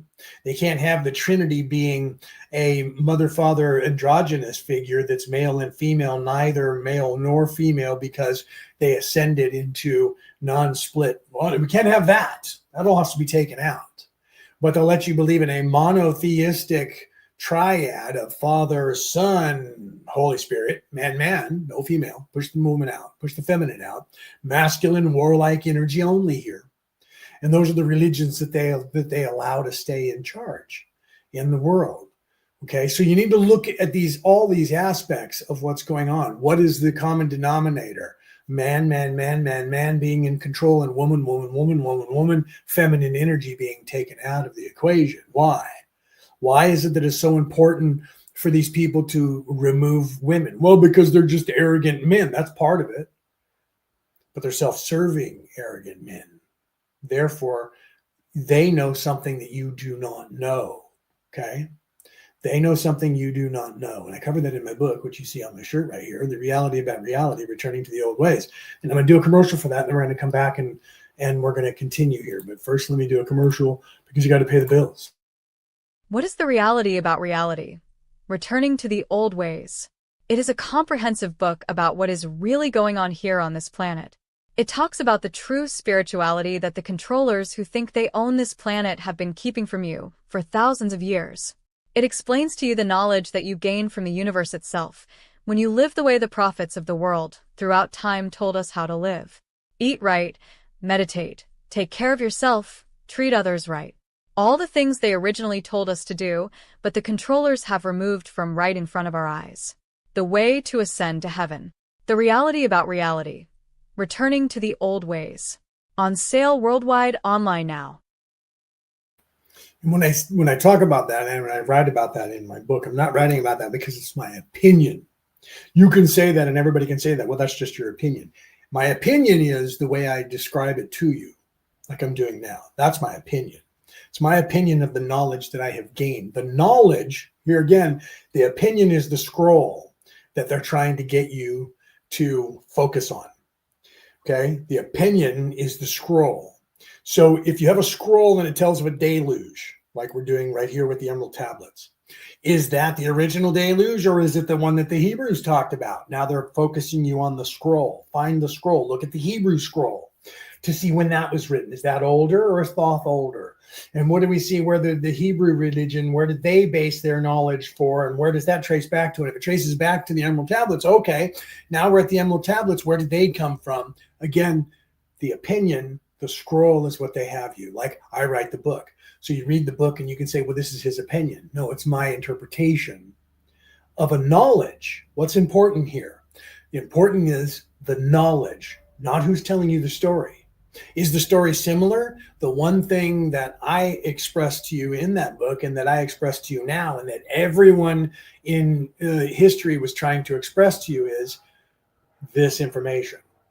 The knowledge that you, out there in the world, listening to my voice or seeing my face, the knowledge that you can and will gain from the universe, not from me, not from my opinion, not from any book or scroll's opinion on this earth, but the knowledge that all of these scrolls, books, opinions, and spiritual thought processes from all of these people, from like Jesus and Mohammed and Moses and Daniel and Lao Tzu and the Buddha and Thor and Odin and all of these people around the earth throughout time, the knowledge that they are giving you is the same knowledge, not opinion, knowledge.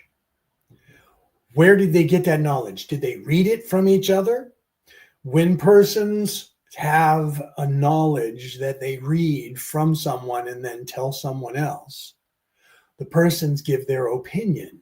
Their opinion changes the knowledge.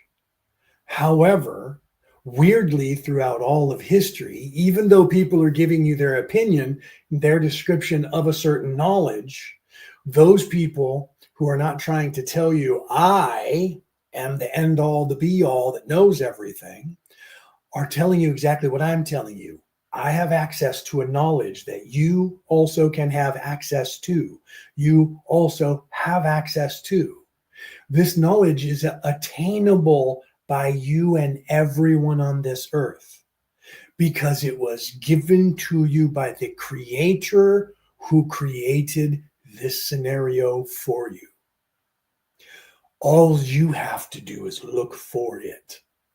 How do you look for it? Those of us who have the knowledge are giving you our opinion of how you can find your way to the knowledge yourself. Not you have to follow me as your mentor and religious leader. Okay?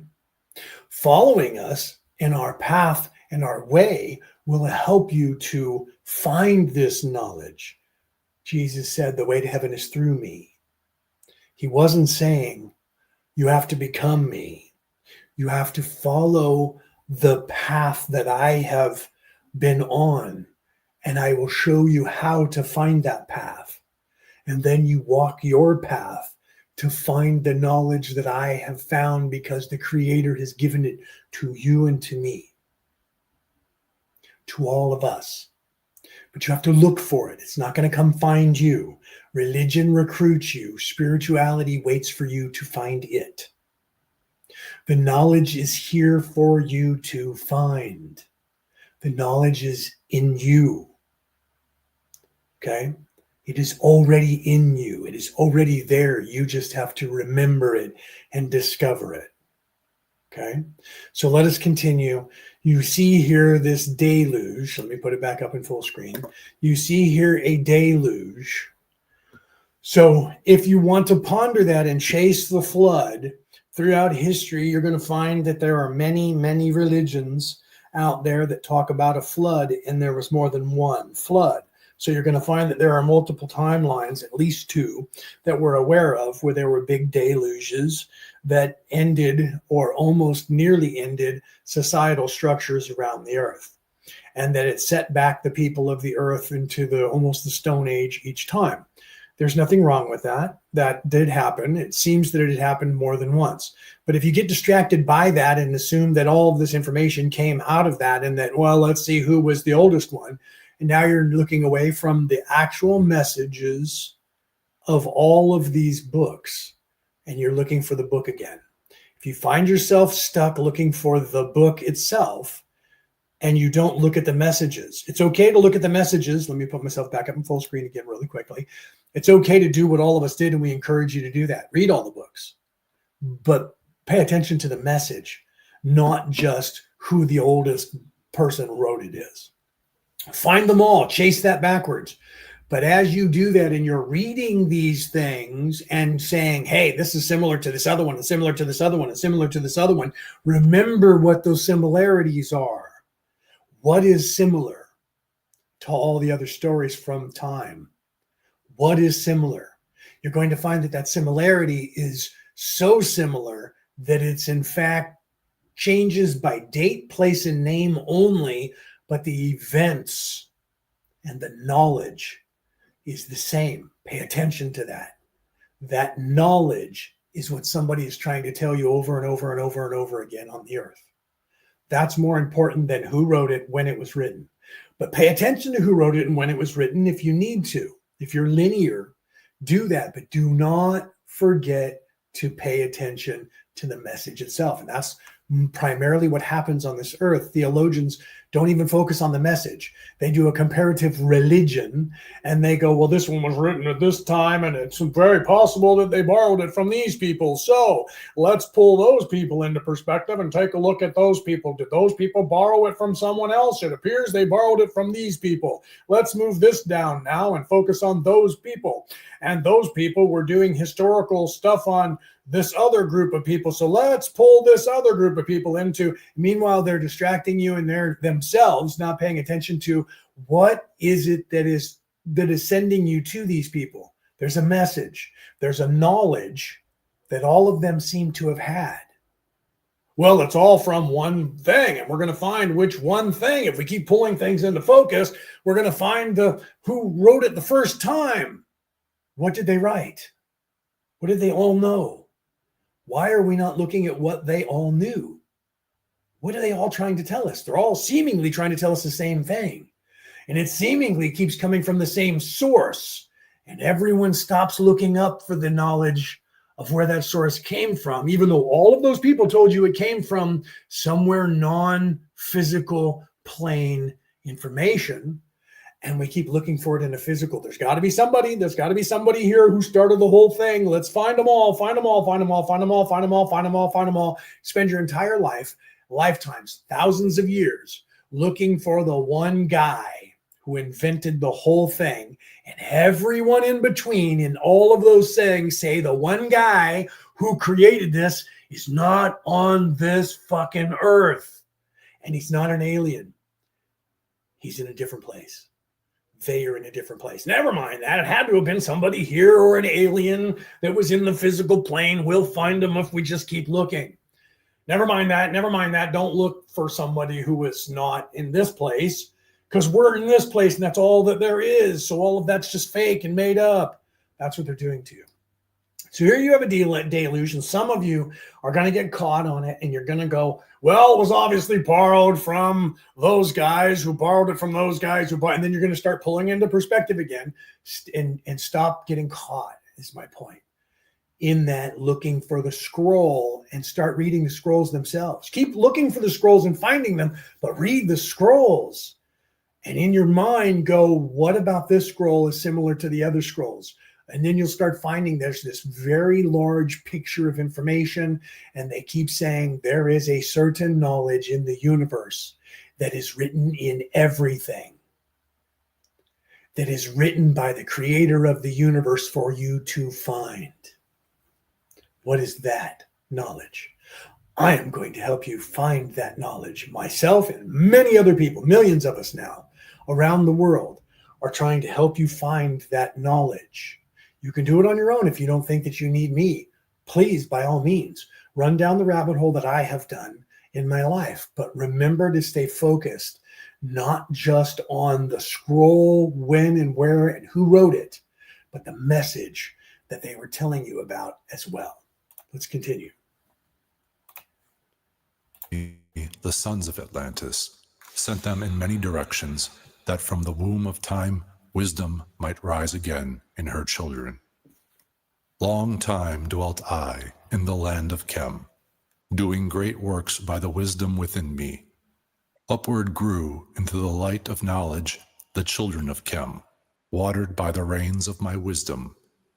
Blasted I then a path to Amenti, so that I might retain my powers, living from age to age, a son of Atlantis, keeping the wisdom, preserving the records.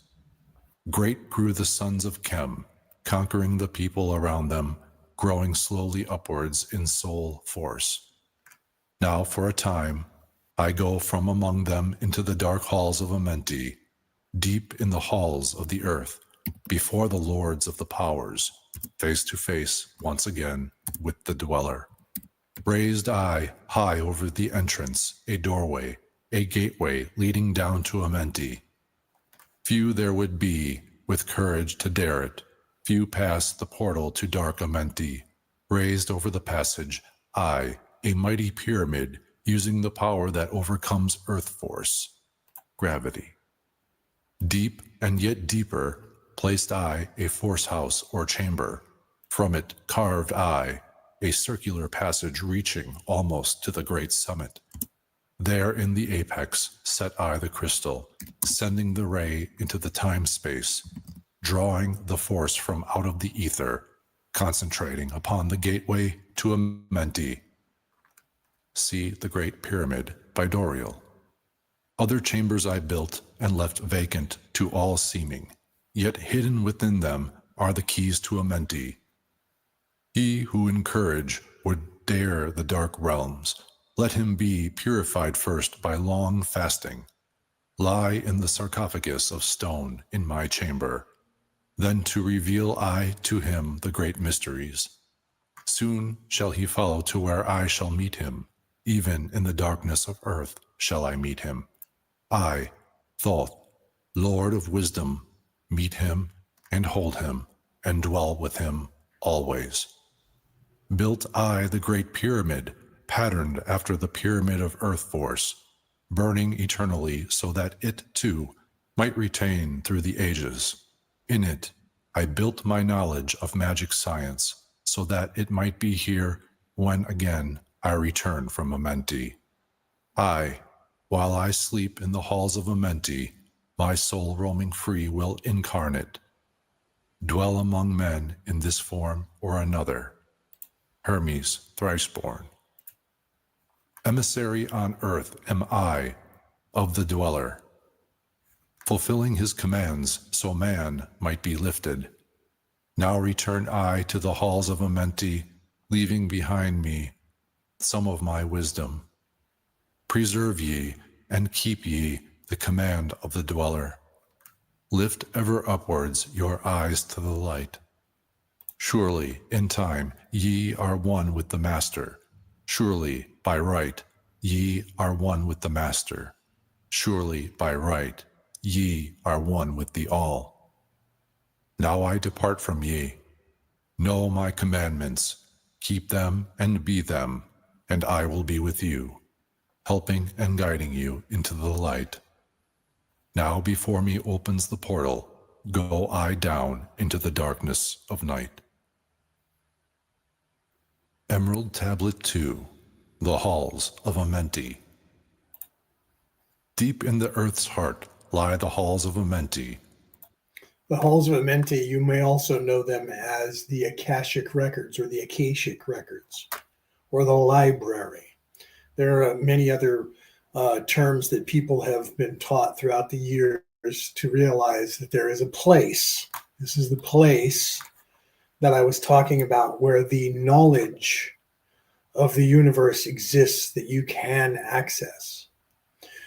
In the pantheon of the Egyptians and originally the Hebrews was the halls of Amenti. And then some people call it the Akashic record. Some people call it the Hall of Records. Some people call it the library.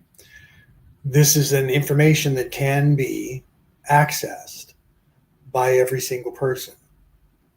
When you determine whether you are in service to self, evil, or in service to others, good, you will then unlock as you ascend in your vibration, move to a higher plane of realization than the physical plane.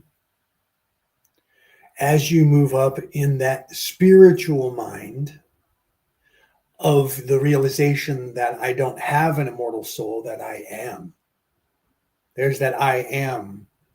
The God, when Moses thousands of years ago said, who is it that is sending me to talk to the Pharaoh? They're going to ask your name. And he said, tell them I am, because I am that I am. Tell them I am sent you.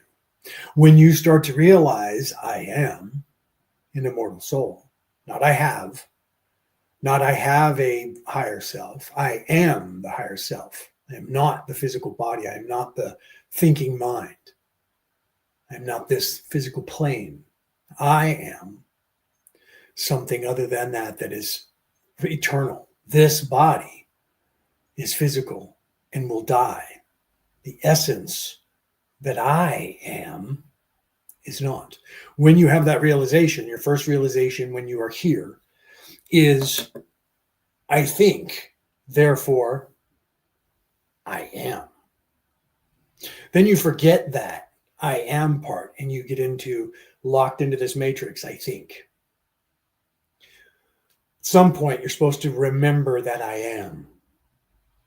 This is the information that is being told to you in all of these scrolls and tomes and Bibles around the world. The information that is being told to you. Let me say this again. The information that is being taught to you in the message that is being presented to you in all of these scrolls throughout all of time and history and every religion. The information is the knowledge, the wisdom, and the way to access this knowledge and wisdom and where this knowledge and wisdom exists within you and the universe itself. The way Tao Te Ching, 634 BCE, the way, the Tao Te Ching, the book of the way to ascend to heaven. The translation of the Tao Te Ching. People just say it means the way. But if you actually look at the actual translation, that's just the translation that they have settled on, that is a third dimensional construct, because the actual words Tao Te Ching mean the way to heaven in that language at the time that it was written. Not just the way to heaven. And what is that? The way to heaven is what's in the book. What's in the book? A knowledge that tells you what you need to know to unlock the wisdom, the knowledge, the information you need to ascend to heaven. Okay? So you have to realize that. Let's continue here. And then I'll look at what you guys were saying. Aurora, I guess it's out here. Did you say your name? Aurora? Welcome. Namaste. Okay, so let me go back here into full screen and realize this information that is being told to you. The halls of Amente are that place of knowledge that some people call the Akashic records, the record library, the halls of records. That is an information place that exists in the universe that you, me, and everyone in this universe can and will eventually have access to. The message that is being taught to you around the world in all religions is the wisdom of how to unlock that information within yourself to ascend to heaven. And this is from the Emerald Tablets of Thoth, which we know were discovered in 1925, which are quite possibly between 36,000 and 86,000 years old. Let's continue. Far beneath the islands of sunken Atlantis, halls of the dead and halls of the living bathed in the fire of the infinite all. Far in a past time, lost in the space-time, the children of light. You know, sometimes Aurora said, I can't react with emojis. Sometimes some people have said that you must be on your cell phone. A couple of people said that last week as well. Usually we find out that there is a upgrade on your cell phone for your Facebook app that you haven't done. That's why you can't react with emojis. However, you know, like when people are live and you react with emojis and they come up on the screen, that and you know how they float up on the screen, you won't be able to do that in here because I'm broadcasting on StreamYard, and all of your reactions are coming into the chat in here, so it won't allow them to flow on the screen for you to see. So if that's what you're saying, when you're clicking on that and it's not showing the emojis on the screen for you, that's only because this is because I'm recording and because I'm broadcasting from a studio, that feature is not, you're not able to see that on your screen. So if that's what you're talking about, that's why. You can still do it and click on the heart, and the heart will show on the page that you hit heart for it, or you know, thumbs down or whatever, or thumbs up or a happy face or whatever. But they won't float on the screen because I'm recording and broadcasting for the world, and I'm simulcasting on Instagram, YouTube, and Facebook at the same time while recording it to put it out to the rest of the world. I hope that answers your question. And I apologize if you were trying to hit something and it didn't come up on the screen. Let's continue. Look down on the world. See the children of men in their bondage, bound by the force that came from beyond. Knew they that only by freedom from bondage could man ever rise from the earth to the sun. Down they descended and created bodies, taking the semblance of men as their own. The masters of everything said after their forming, we are they who were formed from the space dust, partaking of life from the infinite all, living in the world as children of men, like and yet unlike the children of men. Then for a dwelling place, far beneath the earth crust, blasted great spaces they, by their power, spaces apart from the children of men. surrounded them by forces and power, shielded from harm, they the halls of the dead. Side by side then, placed they other spaces, filled them with life and with light from above. Builded they then the halls of Amenti, that they might dwell eternally there, living with life to eternity's end. 32 were there of the children, sons of light, who had come among men, seeking to free from the bondage of darkness those who were bound by the force from beyond. Deep in the halls of life grew a flower, flaming, expanding, driving backward the night. Placed in the center, a ray of great potence, life-giving, light-giving. Okay, I want to stop there because I want to explain that, right? 30 and 2. 32 were there of children, sons of light, who had come among men, seeking to free them from the bondage of darkness, those who were bound by the force from beyond.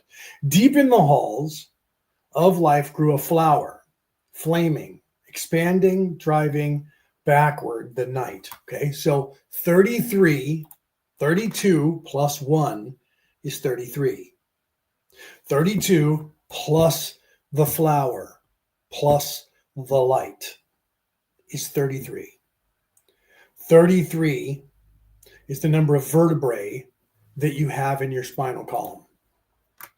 33 is the age that Jesus was when he was crucified. Okay?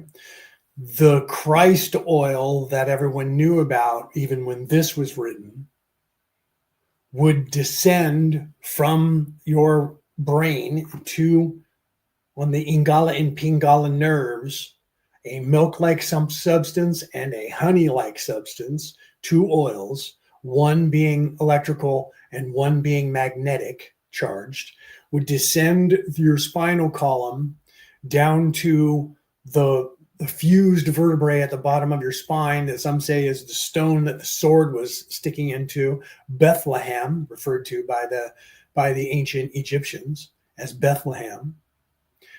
And those oils mix and become one. And then they ascend those 33 vertebrae through all of your chakra centers, gaining energy as they do so. And they go back to Golgotha, the skull, the place of the skull, and go through the claustrum, where we get Santa Claus from, and then go to your pineal gland. They go to your hippocampus, your third eye, which is right in the middle of your brain.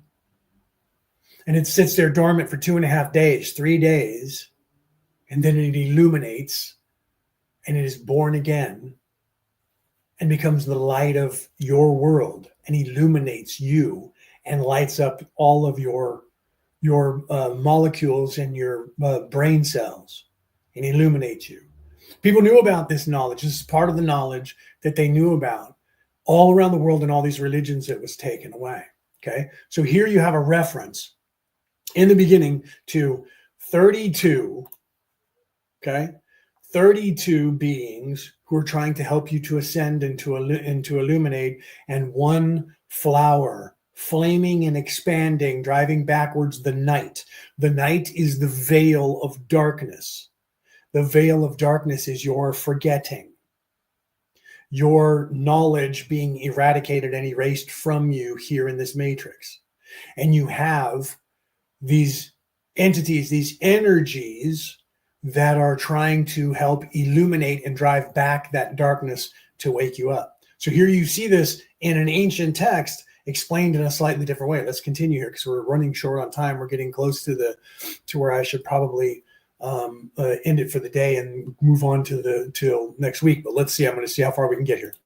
Filling with power all who came near it, placed they around it thrones, 32, places for each of the children of light, placed so that they were bathed in the radiance, filled with the life from the eternal light. There, time after time, placed they their first created bodies, so that they might be filled with the spirit of life. 100 years out of each 1,000 must the life-giving light flame forth on their bodies, quickening, awakening, the spirit of life. There in the circle from aeon to aeon sit the great masters, living a life not known among men. There in the halls of life they lie sleeping. Free flows their soul through the bodies of men.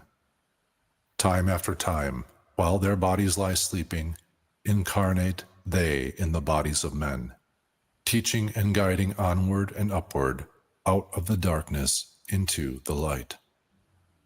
Okay, so wisdom, knowledge, bringing you information, teaching you, guiding you onward and upward out of the darkness of the veiling into the light. So guides from a higher plane, immortal souls, sleeping but not dead, coming down, teaching and guiding humans onward and upward out of the darkness into the light. There in the halls of life. There in the hall of life, filled with their wisdom, known not to the races of man, living forever beneath the cold fire of life, sit the children of light. Times there are when they awaken, come from the depths, to be lights among men, infinite they among finite.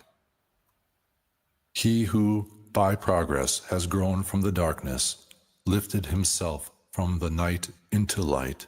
Free is he made of the halls of Amenti, free of the flower of light and of life. Guided he then, by wisdom and knowledge, passes from man to the master of life.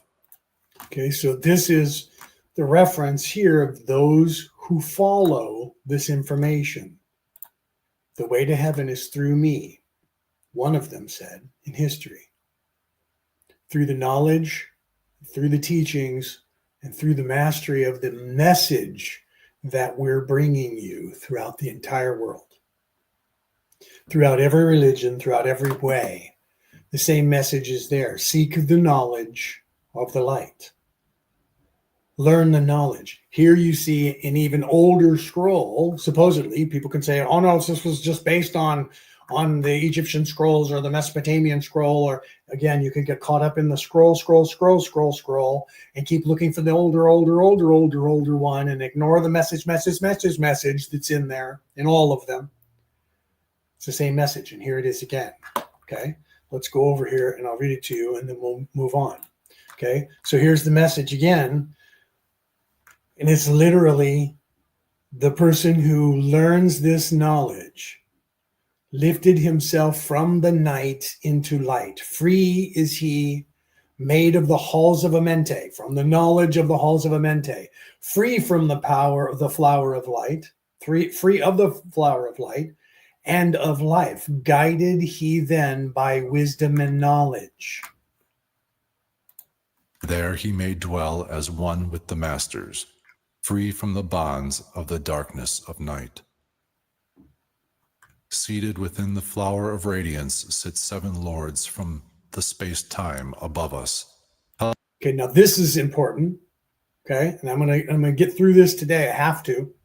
Seated within the flower of radiance sit 7 lords from the space-time above us. Okay, let's let this play, and I'll be pausing here for some serious information. Okay, let's go here. Let's continue. Helping and guiding through infinite wisdom, the pathway through the time of the children of men.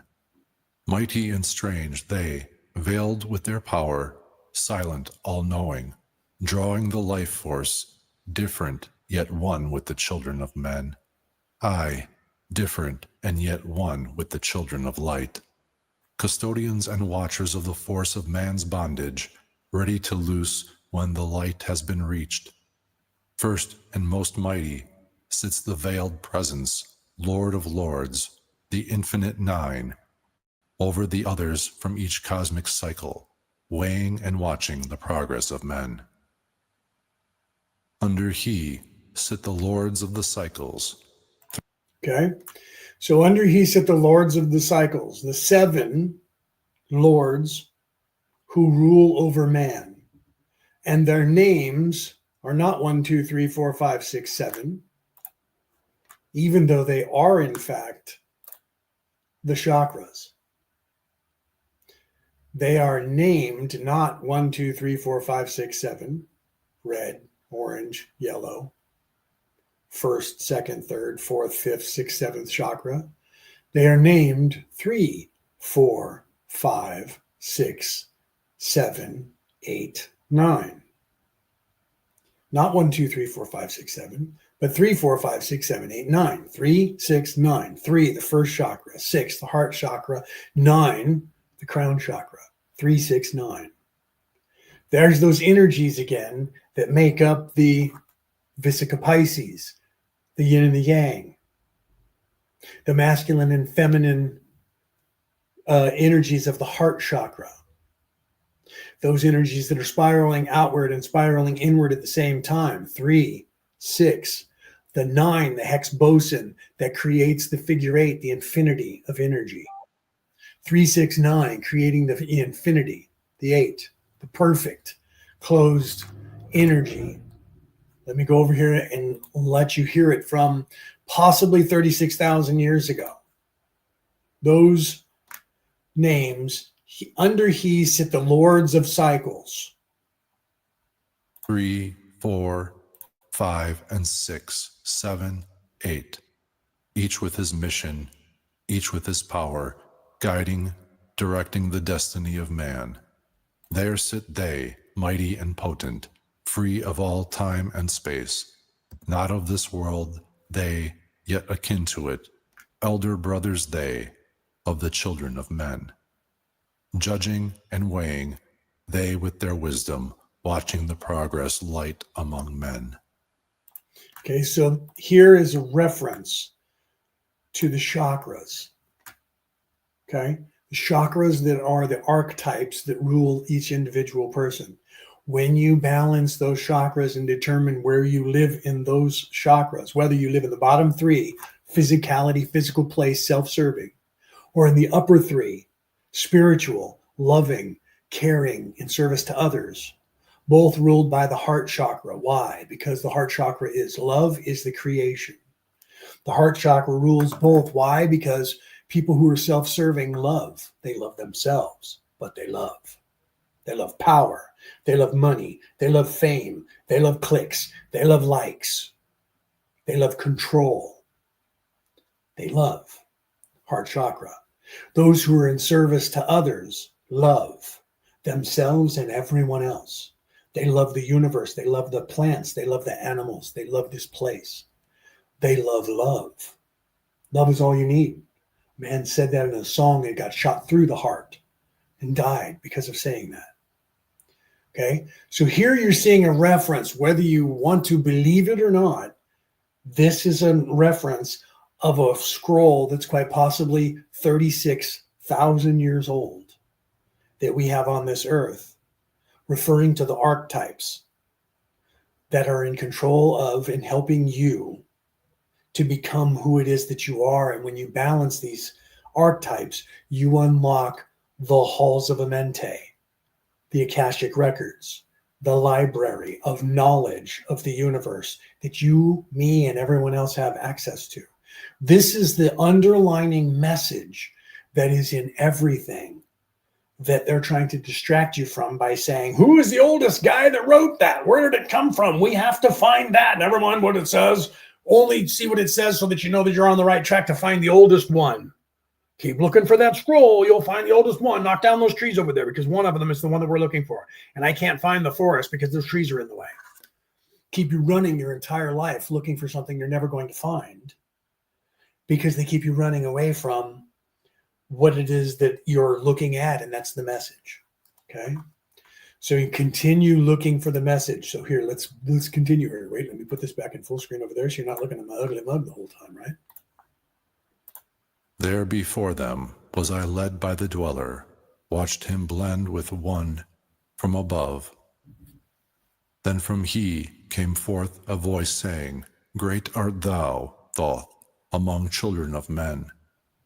Free henceforth of the halls of Amenti, master of life among children of men. Taste not of death, except as thou will it. Drink thou of life, to eternity's end. Henceforth forever is life, thine for the taking. Henceforth is death at the call of thy hand. Dwell here or leave here when thou desireth. Okay, so this is a message. Let's go over this. Okay, this is the message that is telling you what you have at your disposal. Okay, so they're watching the progress and the dweller. Great art thou, Thoth, among children of men.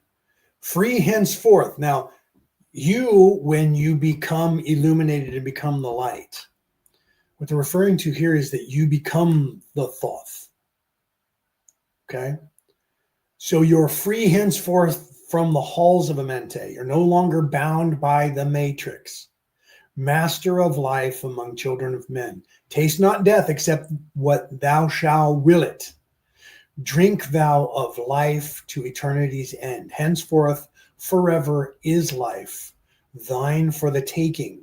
If you want eternal life, it is yours for the taking.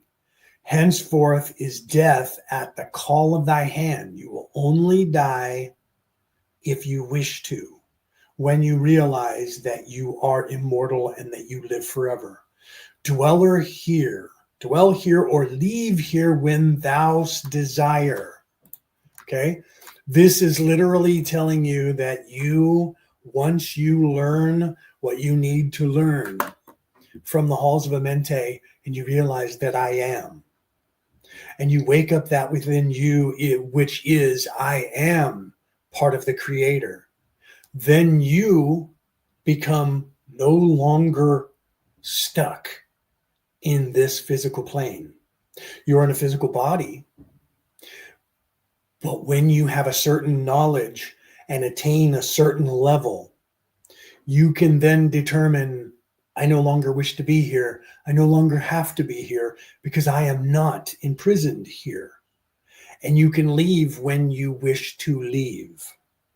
But you have to attain that level of wisdom and understanding, not understanding. Because to understand something is to stand under something, meaning that you are under someone else's control. To understand is to know something, not to think it, not to read it, but to know it. When you know that you are free, when you know that you have the knowledge that you need to no longer be stuck here, you can leave this plane and you can go where you need to go, and you don't have to be here any longer. So if you choose to live until this body dies and die of old age, you can. And then if you do not want to stay here, you do not have to come back. This is the information that is being told to you here. Let's continue. I'm going to get through as much of this craziness right here in the beginning as I can. For those of you who stuck around and started hearing this right at the beginning of the Emerald Tablets, and the Emerald Tablets continue with this. So let's continue here and see how far we get, because like I said, I'm getting close to the end of today because I'm actually running kind of long. Free is Amenti to the Son of Man. Take thou up life in what form thou desireth, children of the light that has grown among men. Choose thou thy work, for all souls must labor, never be free from the pathway of light. One step thou hast gained on the long pathway upward, infinite now is the mountain of light. Each step thou taketh but heightens the mountain. All of thy progress but lengthens the goal. Approach ye ever the infinite wisdom, ever before thee recedes the goal. Free are ye, made now of the halls of Amenti, to walk hand in hand with the lords of the world, one in one purpose, working together, bringers of light to the children of men. Then from his throne came one of the masters, taking my hand and leading me onward, through all the halls of the deep hidden land. Led he me through the halls of Amenti, showing the mysteries that are known not to man. Through the dark passage, downward he led me into the hall where sits the dark death. Vast as space lay the great hall before me, walled by darkness, but yet filled with light. Okay, we're going to stop there because that is going to go into something that I don't want to start right now, because if I do, it's going to take me hours. So we're going to stop here, and we're going to move into next week, and I will start that over and let people hear that. So if you guys were lucky enough to be here at the end of the Corpus Hermeticum to see the beginning of the Emerald Tablets, if you didn't and you just tuned in, go back a little bit and find that, because you just got a good preview. I will be covering the Emerald Tablets, and I will rewind and start that again to make sure that people understand that next week. So tune in next week, wherever you are around in the world, at 8 a.m. New South Wales, Saturday, 8 a.m. New South Wales time, or Friday at 3 p.m. West Coast America time. That's GMT -7, wherever you are in the world. Tune in next week. And we will begin again with tablet 2, and we will move forward and get into that conversation of what's happening right there. So there's a little tidbit that is one of the, if not the most important, that's why it was in the beginning of the tablets, bit of information. Okay. The names of the chakras and the position of the 7 chakras are not 1, 2, 3, 4, 5, 6, 7. They are, in fact, 3, 4, 5, 6, 7, 8, and 9. Okay. So we'll get into that again next week. So I love you guys, wherever you are around the world listening. Anybody that stayed this long, where are we? 3 hours and 12 minutes. If you stayed to the 3-hour mark, you got a preview of the Emerald Tablets after we finish the Hermeticum. Okay. So we're going to move into the Emerald Tablets, and we're going to continue with that. And I'm going to break all of that down for you in a very spiritual way to give you access to this information that is in every text around the world, in every religion, in every spiritual practice and way. It's the same knowledge that is written right before your eyes that you all have access to out there on the planet. Every one of you, every one of me, all of us have access to this knowledge if you want it, if you understand where to look and what to see, instead of ignoring that and sitting on your phone all day, or ignoring that and trying to figure out what the oldest scroll is. Read the message. Learn what they were teaching you. They're teaching you how to access a knowledge that everyone can access, that can get you to go home when you're ready. And I'm going to help you on that. That is what I came to this planet to do. That is what I'm doing in this life. I am here to try and help guide you the same way all of these other people throughout time and history have been trying to guide you. And this time, try not to die for it. Because that's what's happened to most of us many times in life, is that when we start teaching you this information, they try to kill us. It's harder for them to do that now because there are so many of us that are here. So they can't just murder us off, but trust me, they try. Okay. All right. I love you guys. Have a great night. I will see you guys next week, and we will rehash from tablet 2 onward next week. So we'll go back to the beginning of tablet 2. So we're going to back up at least 30 minutes from right here where I was in this show. And then we're going to go forward. All right. I love you guys. Have a great night. Have a great weekend. I'll see you guys either in the chat, or I'll see you guys on the flip side. And if you guys are out there around the world and you want to contact me wherever you're picking this up, if you can't get a hold of me on whatever app you're listening to through that app around the world, if you're on the MP3, look for me on the MP4 broadcast, which is on YouTube, which is also on Facebook, and it's also on Instagram. Also I post reels that I make every single day about spirituality all over. I'm on TikTok, I'm on X, I'm on Facebook, I'm on YouTube, I'm on where else? Instagram. Every day I post. You can make comments there. You can communicate with me there. So if you're around the world and you can have access to any of those apps, look me up, Leonard O'Neill, look up Orion Rising. You'll find me there putting spiritual stuff up every day. Message me. I will read it. I do check those every single day. I will read it. I will answer you. If you guys have questions, you can contact me and ask me questions. I work with people. Okay. I'm working on a deal here in Australia later this month. I'm going to be, and I have to make sure that I'm going to be doing it. But I will be at a place where I will be able to sit down and answer your guys' questions and give you guys information. I will be channeling, and I will be getting access to the Akashic records and answering questions in a Q&A, a free Q&A. If it works out, I'll give you guys next week. I'll give you guys the date and the place here in Australia where I'll be. So if you are in New South Wales or near that in Australia, you can come, and I'll give you the dates. And for sure, once we hammer that out, I got to talk to the people running the event to make sure that we will be doing that. Myself and Brooke will be there, and hopefully we'll be doing Reiki, and I will be doing channeling session, at least one, maybe more. We'll see when we get all that hammered out. So if you're still around and you hear that, contact me for that information. If you're in Australia, anywhere near New South Wales, and I'll give you that information. Otherwise, if you're wherever you are in the world, you can contact me and ask questions, and I will answer them. Hopefully as soon as I can. All right, guys, I love you guys. Have a great night. This has been Orion Rising. I am your host, Leonard O'Neill. Good morning, good afternoon, good evening, or good morrow, depending on where in the world you are tuning into the show.